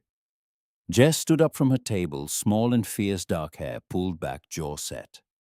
"You don't know what you're talking about." "Oh yeah, enlighten me, Jess. Tell me how Sparrow here is actually a hero instead of a coat-stealing creep." "He gave Wren his jacket," Jess said quietly, "in the middle of the blizzard, after you left her to freeze to death. He saved her life, Blake, and you're making fun of him for it." Dead silence. Blake felt something cold settle in his stomach, something that tasted like the beginning of consequence. But he'd been running from consequences his whole life, had a father who made consequences disappear with a phone call, and the reflex was too strong to stop. "That's bull." The sound cut him off. Motorcycles. Not one or two, an army. Engines roaring in perfect synchronization, building from a rumble to a thunder to something that shook the windows and made the fluorescent lights tremble in their fixtures. The building vibrated. The trays on the lunch line rattled. Every student in the cafeteria turned toward the windows. The school's front parking lot was filling up with motorcycles. Huge gleaming Harleys ridden by men who looked like they had been forged in some underground furnace where they made nightmares. Leather vests, tattoos that covered arms and necks and knuckles. They parked in perfect formation kickstands down in unison like a military drill. 50 bikes, 50 riders. The precision of it was terrifying and beautiful the way a storm is beautiful when you're watching it from somewhere safe, all power and coordination, and the absolute certainty that you are watching something dangerous arrive. At the front, on a massive black road king, the bald man. The one who moved like gravity was optional, and fear was something that happened to other people. He swung off his bike, pulled something from his saddlebag, and started walking toward the school's front entrance with 30 of his crew behind him. Blake Mercer's face went white, then gray, then a color that didn't have a name, the color of a boy realizing that the comfortable fiction of consequence-free cruelty was about to end. "Who the hell is that?" Kyle whispered. "I don't know," Blake managed. "But we should—" He didn't finish the sentence. There was nowhere to go, nowhere to run. The exits were exits, not escape routes. And the thing walking through the front doors of Riverside High was not something you could escape from by walking faster. Wren Graves stood in the cafeteria doorway. She hadn't ridden with the club. She'd driven herself in her father's truck, arrived 10 minutes early, walked through the front doors of Riverside High for the last time as a girl with a secret. She'd made the call an hour ago, sitting in the parking lot, staring at the building where she'd spent 2 years pretending to be someone she wasn't. Thinking about Callan inside, getting bullied again, absorbing cruelty he didn't deserve from a boy who'd never face consequences unless someone with power made him face them. She'd picked up her phone, dialed her father. "Come to the school," she said. "Bring everyone." "You sure?" "Yeah, Dad, I'm sure." She was sure. For the first time in 2 years, she was completely, absolutely, terrifyingly sure. The fiction was over. The cover was blown. Not because someone had discovered it, but because Wren Graves had chosen to burn it down herself. She stood in the cafeteria doorway and watched the parking lot fill with Harleys through the window behind her. Watched Blake Mercer's face go the color of old paper. Watched the students press against the glass like spectators at a parade. And then the front doors opened, and her father walked in. Roman Graves entered Riverside High the way he entered every room, like the building had been waiting for him, like the walls leaned in when he passed, like the air itself tightened with attention. The hall monitor, Mr. Peterson, ex-military, built like a refrigerator. A man who'd served 2 tours overseas and didn't take attitude from anyone under the rank of general, stepped forward with his hand raised. "Sir, you can't just—" Roman looked at him. Just looked. The way the ocean looks at a sandcastle. Mr. Peterson lowered his hand and stepped aside. Principal Watkins came running from his office, face flushed with bureaucratic outrage, already sputtering about procedures and protocols and proper channels for parental concerns. "Excuse me, you can't simply walk into a school with 'there are procedures, there are, I'm Roman Graves.'" The voice carried through the hallway like a verdict, not loud, not angry, just absolute. "I'm here for 2 things. First, to discuss your cold weather emergency protocols, since apparently your school lets students get stranded in blizzards. And second," he held up the jacket, Callan's jacket. The ratty patched, obviously loved jacket held in his massive hands like something sacred. "I'm looking for the owner of this." The cafeteria doors had opened. Every student had crowded into the hallway, 300 faces silent, staring. And in the center of the crowd, standing exactly where she'd chosen to stand, was Wren. Not hiding, not pretending, Not the invisible girl with the invisible father and the invented life. Just Wren Graves, daughter of Shadow, standing in the open for the first time in 2 years and finding to her surprise that the ground beneath her feet felt more solid than it ever had when she was hiding. Roman Graves held the jacket like a man holding evidence at a trial, which in a way he was. "This jacket," he said, and his voice carried to every corner, "saved my daughter's life on Friday." He held it up so the whole hallway could see. 300 students pressed against the walls against each other, against the door frames of classrooms they'd spilled out of when the sound of 50 motorcycles had pulled them from their seats like a fire alarm made of thunder. Some piece of garbage left my daughter in a parking lot during a blizzard, took her phone, threw her keys in the snow, drove away while she was wearing a cheerleading uniform in -10 degrees. Graves let the words settle, let them land, let every student in that hallway picture it because they needed to picture it. They needed to understand what they'd been laughing about over the weekend, what Blake had turned into a joke, what had almost been a funeral. She was minutes from dying when a boy found her. A boy from this school. A boy most of you have never noticed, and some of you have gone out of your way to torment.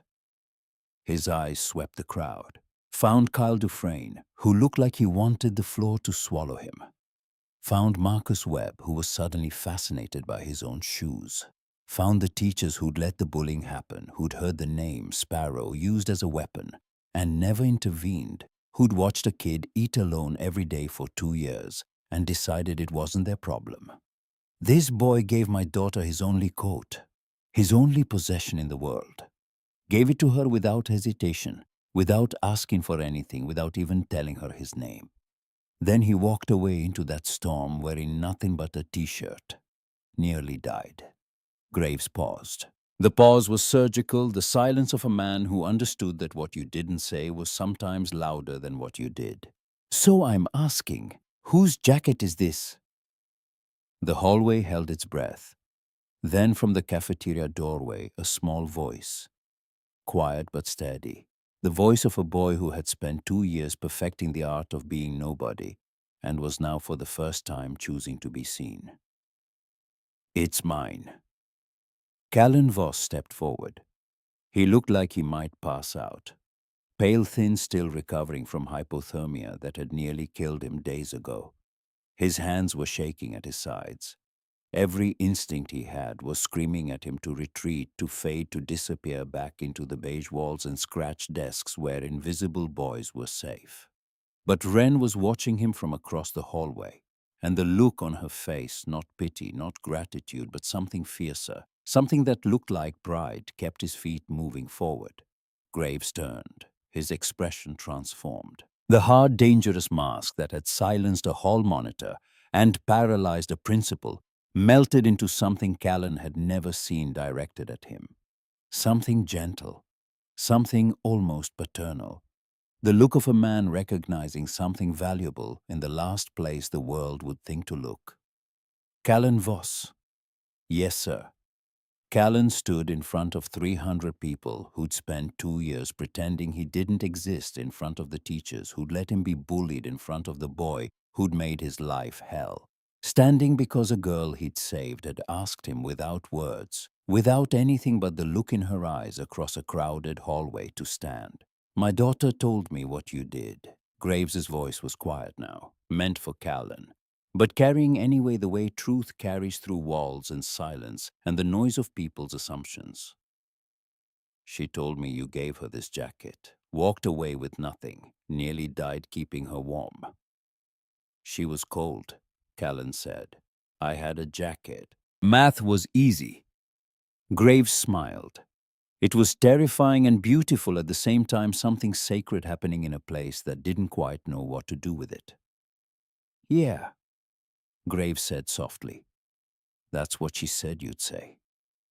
Then he did the thing that made the entire school gasp. Graves reached behind his back and unhooked his own vest. The leather vest with President stitched across the back in hand-tooled letters. The one marked with patches that represented 30 years of brotherhood, 15 years of leadership, a lifetime of loyalty and sacrifice, and the kind of commitment that most people only talked about but never lived. This vest had been worn through funerals and celebrations, through wars and truces, through the birth of his daughter and the death of his wife. It was in the world Roman Graves inhabited, worth more than a house. He draped it over Callan's shoulders. The boy swam in it. The leather hung past his hips. The shoulders drooped. It was too big in every way, too heavy with meaning, too loaded with history, too full of a life that Callan couldn't begin to understand. But somehow, standing there in that hallway with 300 silent witnesses, it looked right. It looked like the beginning of something. "This is my jacket," Graves said loud enough for everyone to hear. "Custom leather, hand-tooled patches. I've worn it for 15 years, worth about $3,000 and roughly 300 years of loyalty." He adjusted the vest on Callan's frame, straightened the collar. The gesture was tender in a way that made several students look away, embarrassed by the intimacy of it, by the sight of the most dangerous-looking man they'd ever seen treating this forgotten boy like something precious. "Anyone who messes with this boy," Graves continued, and his voice dropped to something that operated below the frequency of normal speech and vibrated in the chest instead of the ears. "Messes with me. Anyone who touches him answers to the Iron Reapers. Anyone who even looks at him wrong will learn what it means to have a motorcycle club on their doorstep." He turned, addressed the whole school, teachers and students, and the principal who was standing in his office doorway, looking like a man who had just realized that his entire career had been a series of small failures leading to this enormous one. "Callan Voss saved my daughter's life. That makes him family, and we protect our family." Graves's eyes swept the crowd and landed on Blake Mercer, held there. Blake was pressed against the wall near the cafeteria entrance, surrounded by his crew, who had pulled away from him with the instinctive self-preservation of animals sensing a predator. Kyle had backed up 3 steps. Marcus had moved behind a trash can. The court had abandoned its king. "You," Graves said, not a question, a verdict delivered in a single syllable. "Blake Mercer, right." Blake couldn't speak, could barely nod. His legs were shaking so badly that the only thing keeping him upright was the wall behind him. His face had gone a shade of gray that made him look like a photograph of himself.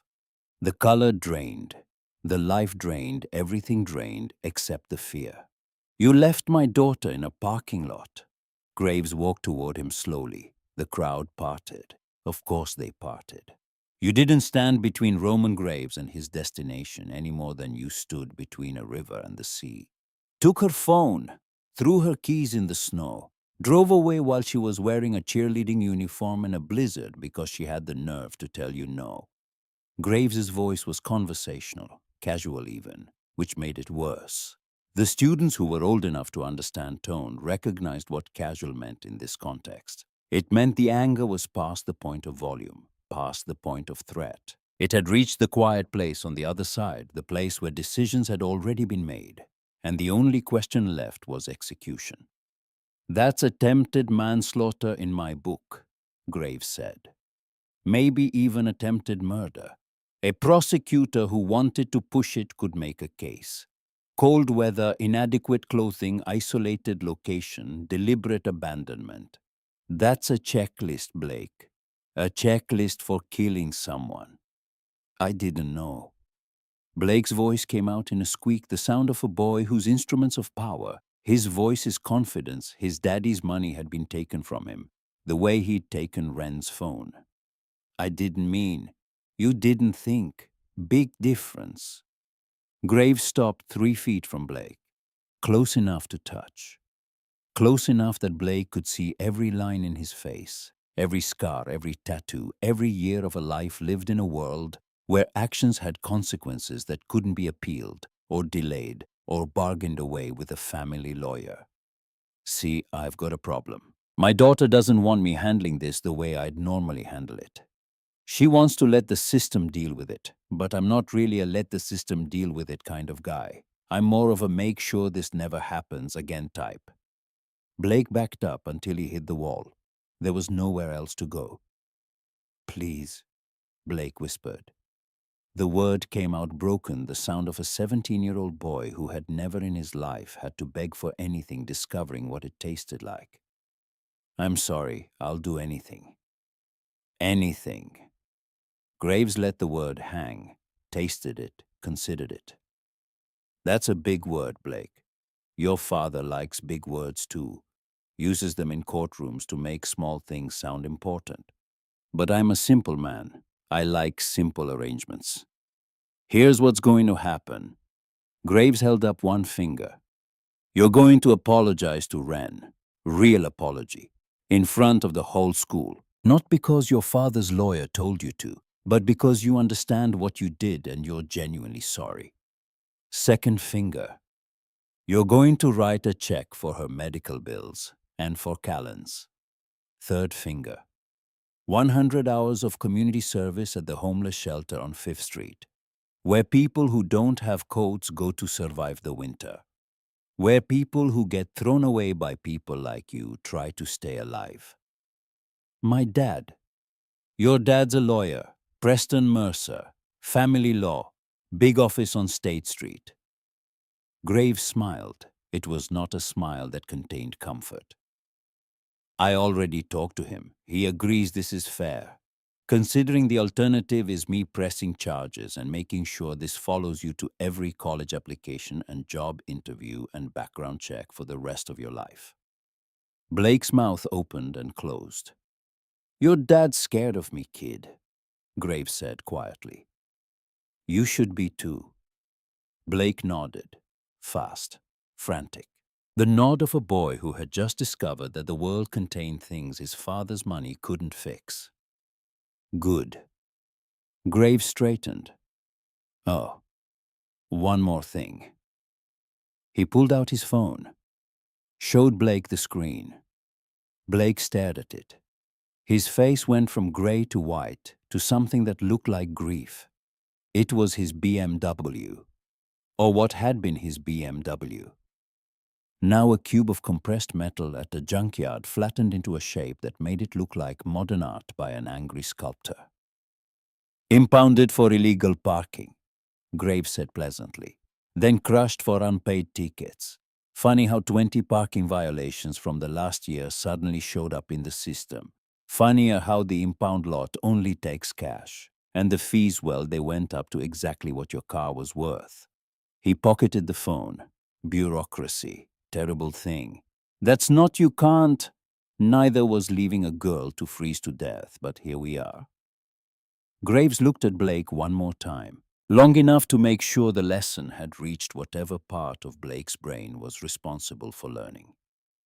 Actions have consequences, Blake. Learn that. It's the most important thing anyone will ever teach you. He turned away from Blake Mercer, the way you turn away from something finished, something settled, and faced Callan, who was standing in the hallway surrounded by 300 silent witnesses swimming in a leather vest that represented everything a scared boy from an abandoned auto shop had never dared to hope for. You ready to go, Kid? Wren's waiting outside.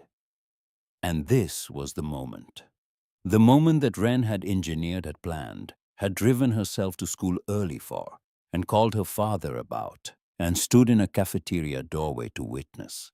Not the confrontation with Blake, not the speech about the jacket, not the dramatic entrance of 50 motorcycles that would become the most legendary event in Riverside High history. This moment, Callan looking around at the students who'd ignored him, the teachers who'd failed him, the school that had never been anything but a source of free meals and temporary warmth. And then looking at Graves, at the brothers standing behind him, at the jacket on his shoulders, at Wren standing in the doorway, no longer hiding, no longer pretending, just there, just herself, just the girl who'd decided that being real was worth more than being safe. Yeah, Callan said quietly. I'm ready.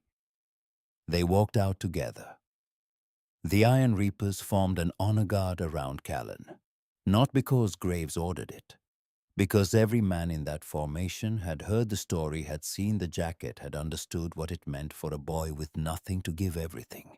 And something in that act had reached them, had touched whatever part of a hard man's heart still remembered what it felt like to be small and scared and alone. The whole school watched through the windows as Callan climbed on the back of Graves's Road King, still wearing the president's vest, and roared away with 50 motorcycles behind him. Wren followed in her father's truck, hands steady on the wheel, eyes clear, heart full of something that felt like the opposite of hiding. Behind her in the cafeteria of Riverside High, Jess Calloway started a slow clap. It built, spread, grew. One pair of hands, then 5, then 20, then 100. Then the whole school, applauding, not for Blake who had slid down the wall and was sitting on the floor in the ruins of his empire, not for the spectacle or the motorcycles or the drama, for the invisible boy who'd become a hero. For Callan Voss, who'd given everything and gained a family in return. For the kid who'd never be invisible again.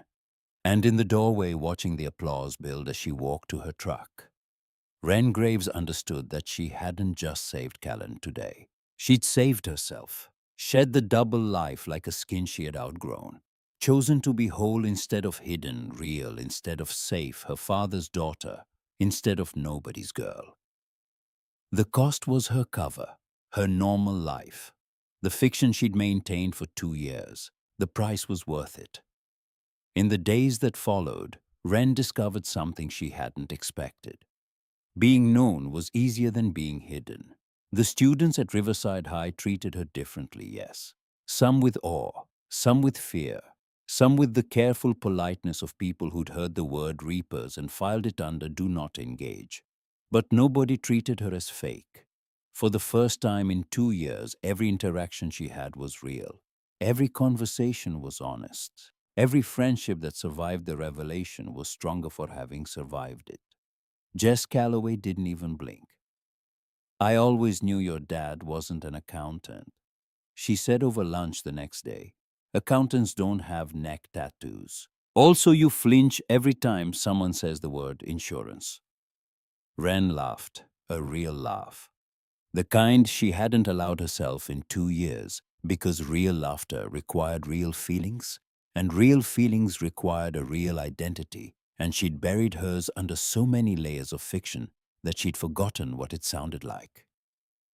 "Was it worth it?" Jess asked. "Blowing your cover."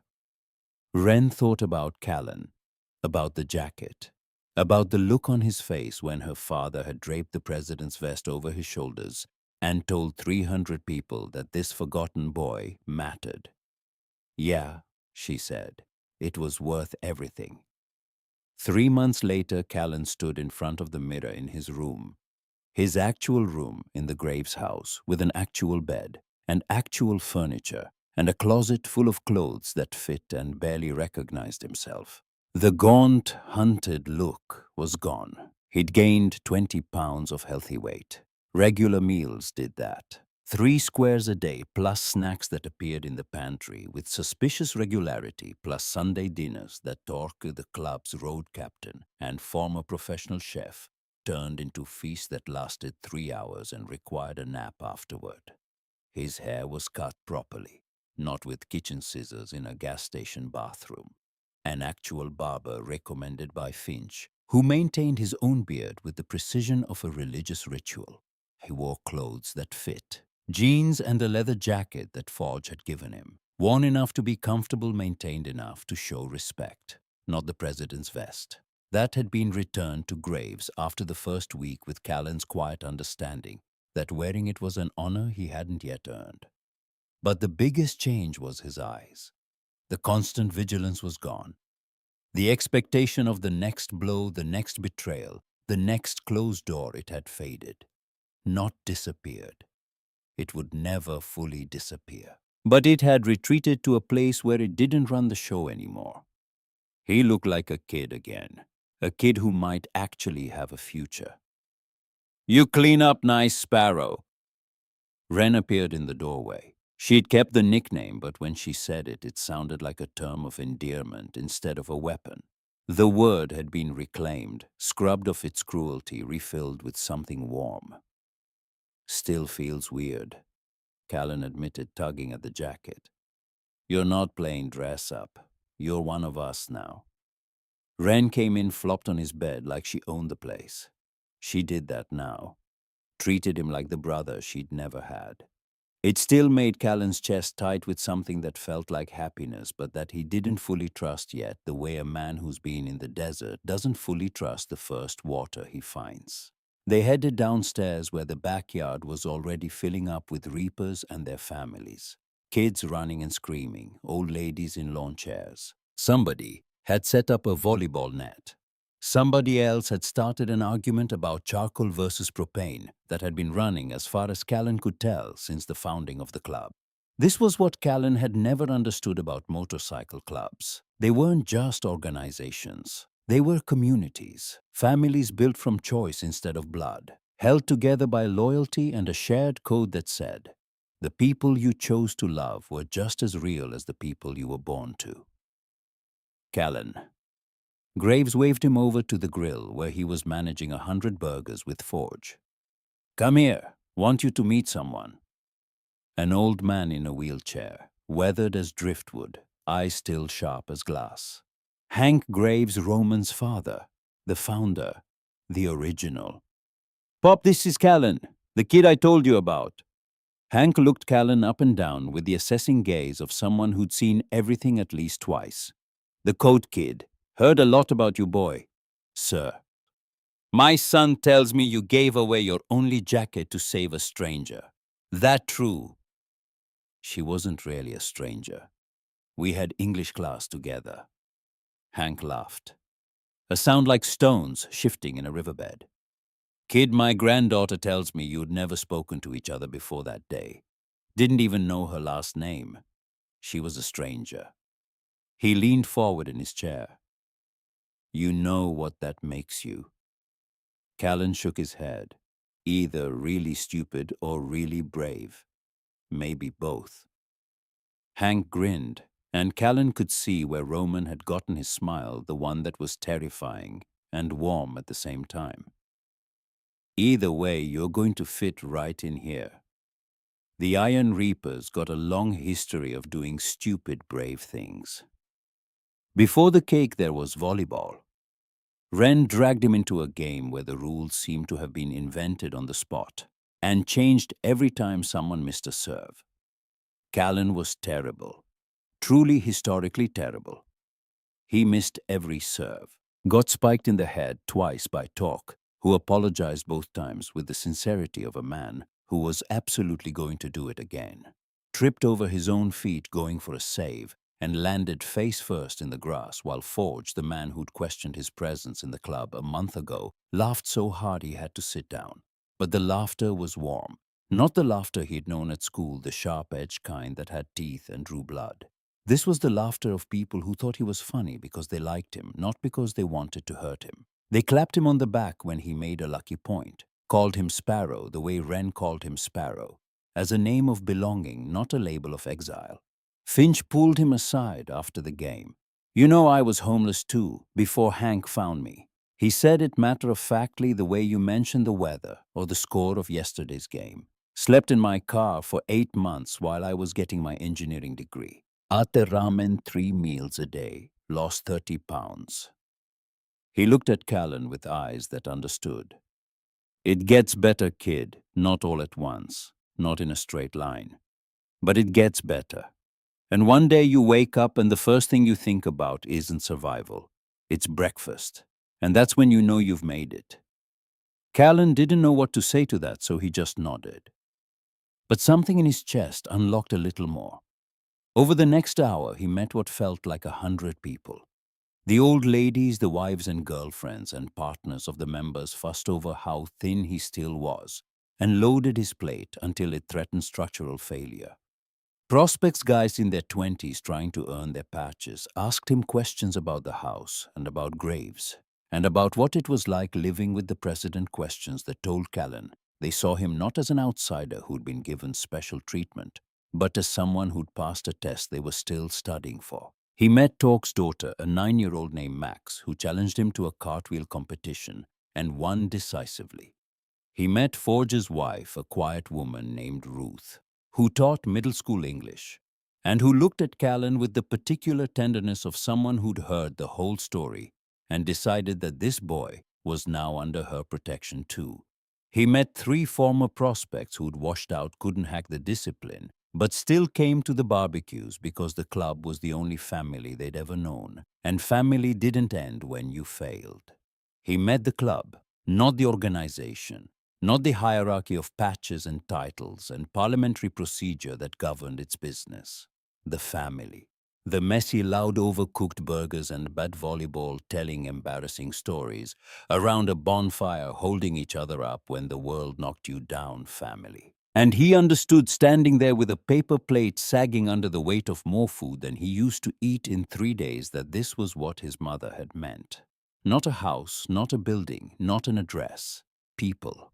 The ones who stayed, later, after sunset, after someone started a bonfire and the flames turned the snow-covered yard into a painting of gold and shadow. Wren found Callan sitting alone watching the fire. Not sad, not scared, just processing. The way someone processes a language they're still learning, hearing the words but not yet fluent, understanding the meaning, but not yet able to speak it naturally. "Hey," she said, sitting beside him. "You okay?" "Yeah, just thinking." "About what?" "About 3 months ago, sleeping in the shop, wondering if the crackers would last until Friday." He shook his head slowly. "Now I'm at a barbecue with 50 people who know my name." "That bother you?" "No, it scares me." Wren was quiet for a moment.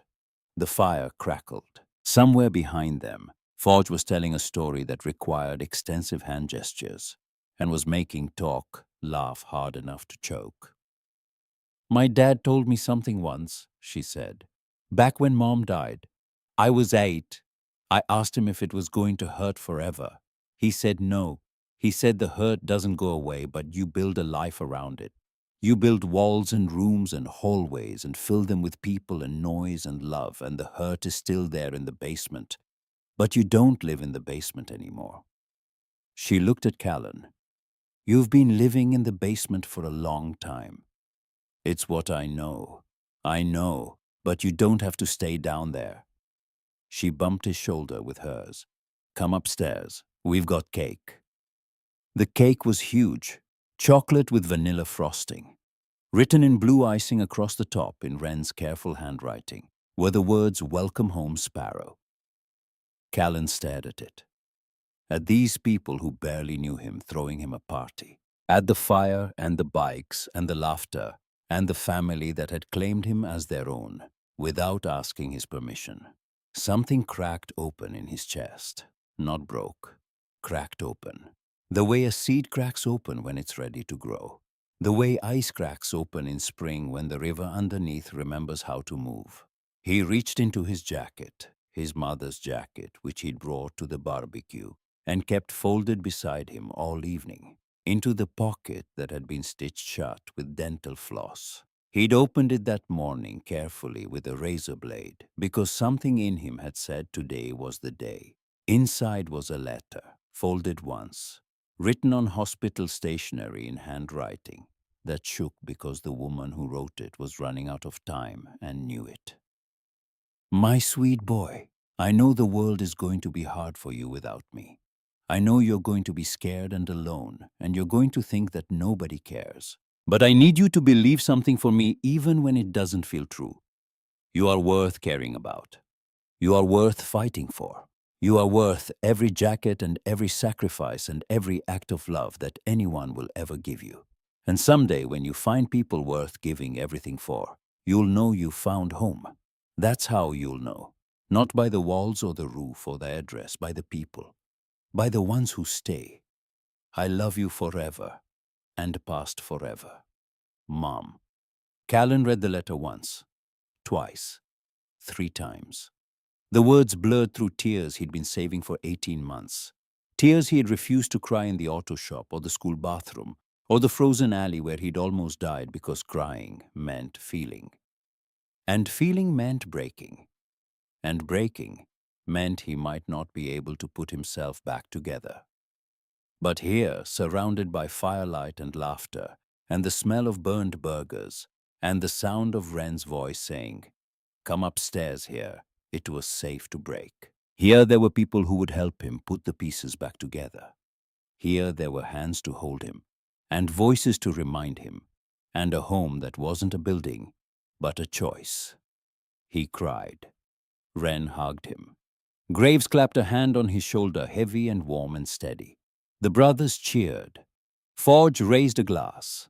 Hank nodded from his wheelchair, the nod of a man who'd seen this before, who'd built this club on moments exactly like this, when someone broken became someone whole. And for the first time since his mother died, Callan Voss felt like he was home. 3 years later. Callan adjusted his leather vest. His own vest now earned through 3 years of prospecting, of proving himself, of growing from a scared boy into a man who understood what loyalty meant and practiced it with every breath. Iron reapers across the back.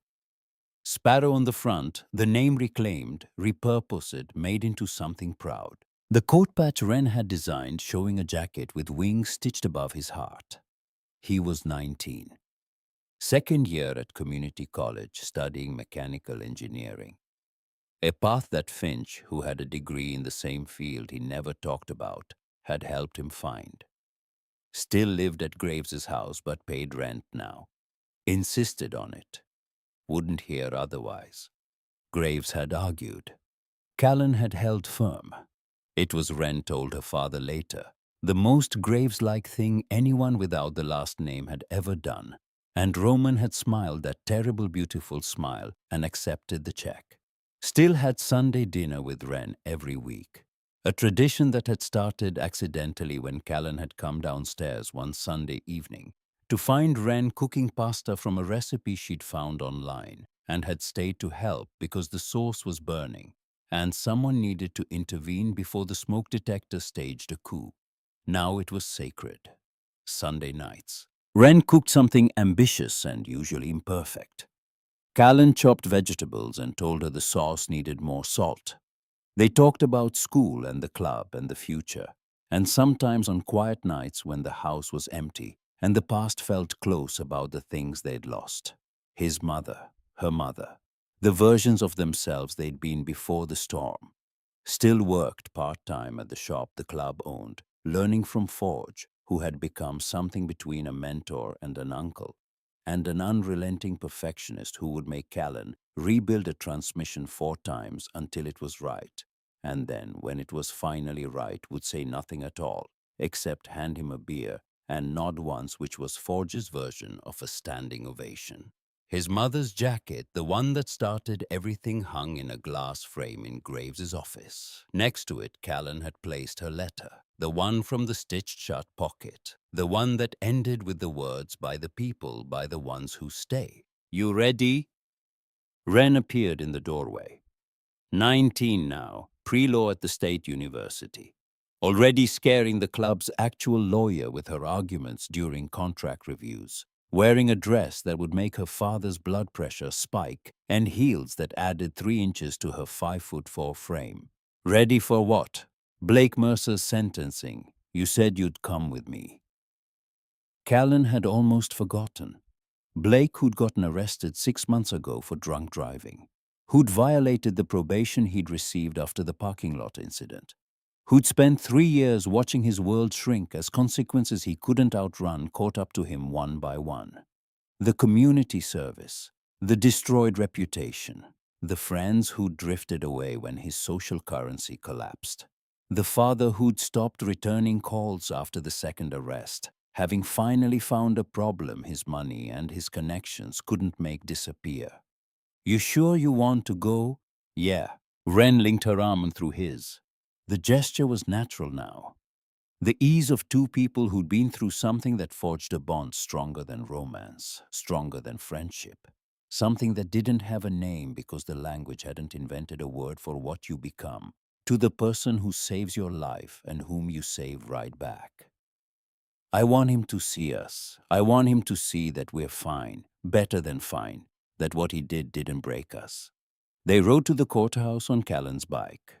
A used Sportster he'd rebuilt with graves in the garage. Over 6 weekends, the old man handing him tools and telling stories about the early days of the club, while Callan learned that an engine was just a series of problems waiting to be solved, and that the solving was the point.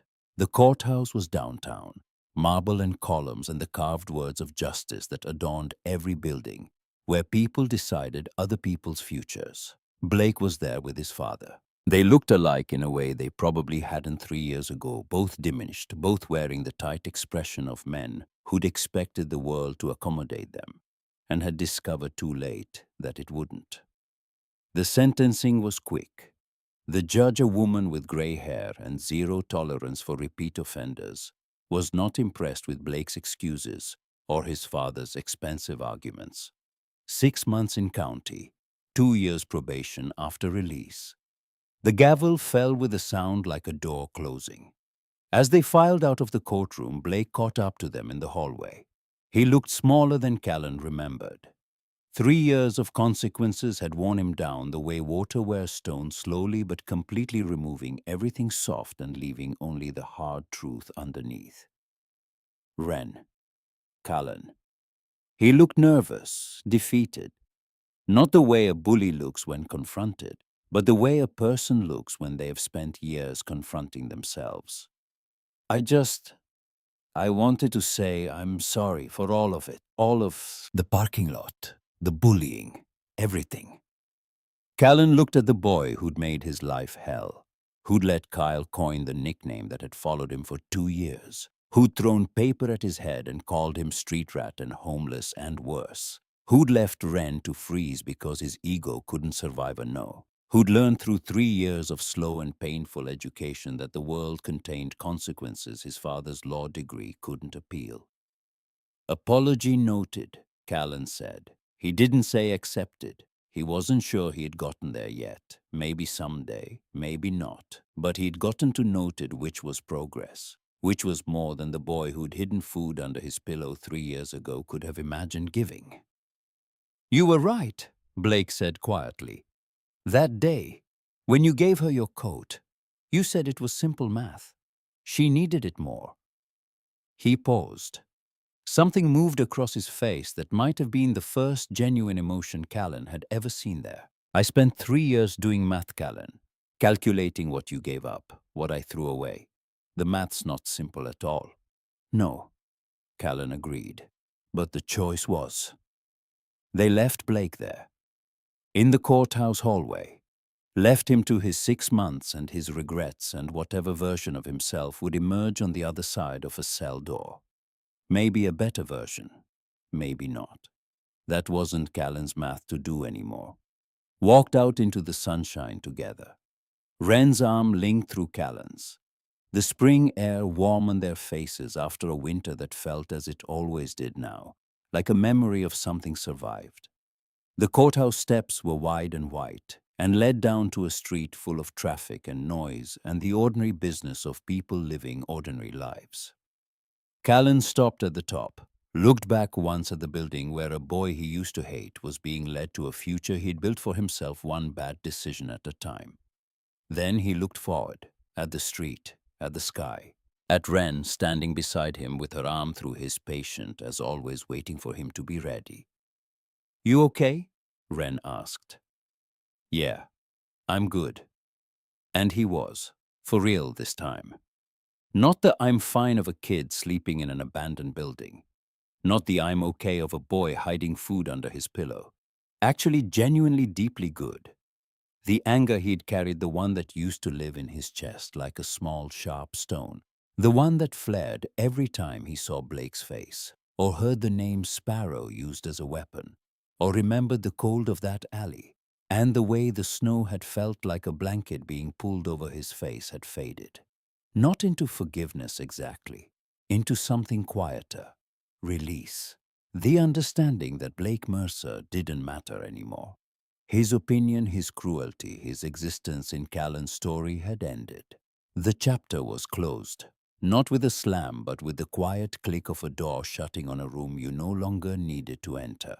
What mattered was the family waiting at home. The brothers who'd become his brothers.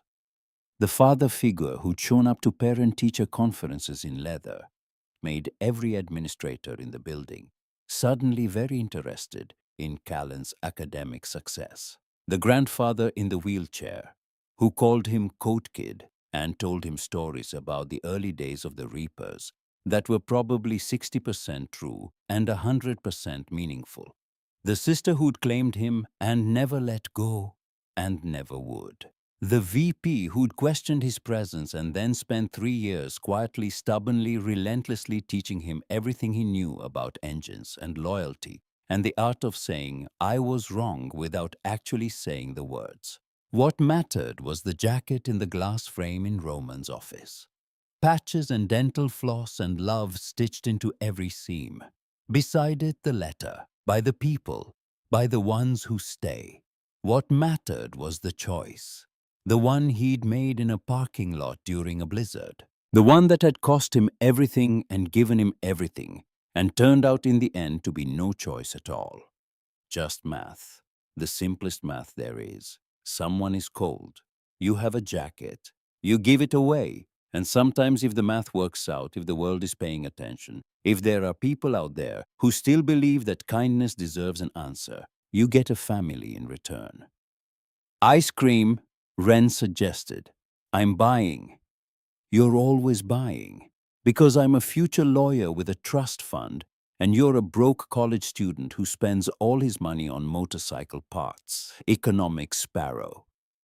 Callan laughed, a real laugh, the kind that came from a place so deep it surprised even him, rising up through the layers of scar tissue and self-protection, and all the careful distance he used to keep between himself and anything that felt too good to be true.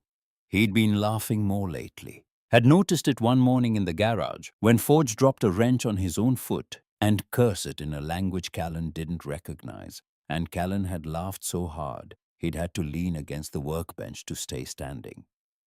Forge had looked at him and said with the gruff tenderness of a man who would rather eat glass than admit to having feelings, "Good to hear that sound, kid.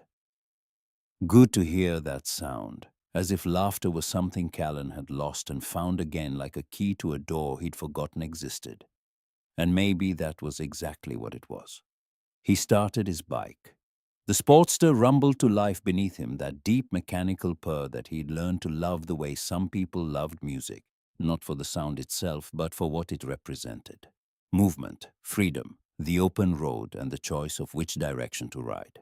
He'd rebuilt this engine with his own hands under Roman's patient supervision, learning that every machine was just a collection of parts that needed to work together. And that when one part failed, you didn't throw the whole thing away. You fixed it. You found the broken piece and you replaced it or repaired it or worked around it, and you kept going. The engine didn't care about your past. It cared about whether you'd done the work. Callan had done the work. Wren pulled out of the parking lot ahead of him on her own bike, a gift from her father for her 18th birthday. A sleek softail that she rode with the same reckless confidence she brought to everything else in her life. Law school applications, club negotiations, arguments with Forge about motorcycle maintenance that she invariably won through sheer persistence, and an encyclopedic knowledge of engine specifications that she'd memorized specifically to annoy him. She glanced back at Callan in her mirror, raised a hand. The gesture was simple. "Follow me." And he did the way he'd followed her out of that auto shop 3 years ago, not because he trusted the destination, but because he trusted her. He followed Ren toward the ice cream shop, toward home, toward the future he'd earned, one choice at a time, one act of trust at a time, one morning of waking up and choosing to stay instead of run. Behind him, the courthouse held Blake Mercer and his consequences. A boy learning too late and at too high a cost. That the world kept score even when your father's lawyers said it didn't. Ahead of him, the road stretched out long and open, the way roads do in spring when the snow has melted, and the asphalt is warm and the air smells like possibility. And somewhere at the end of that road, in a house with 8 bedrooms and a garage full of motorcycles, and a kitchen where Sunday dinners lasted 3 hours, the Iron Reapers waited. His family, the ones who stayed. And the choice of which direction to ride was the simplest math of all.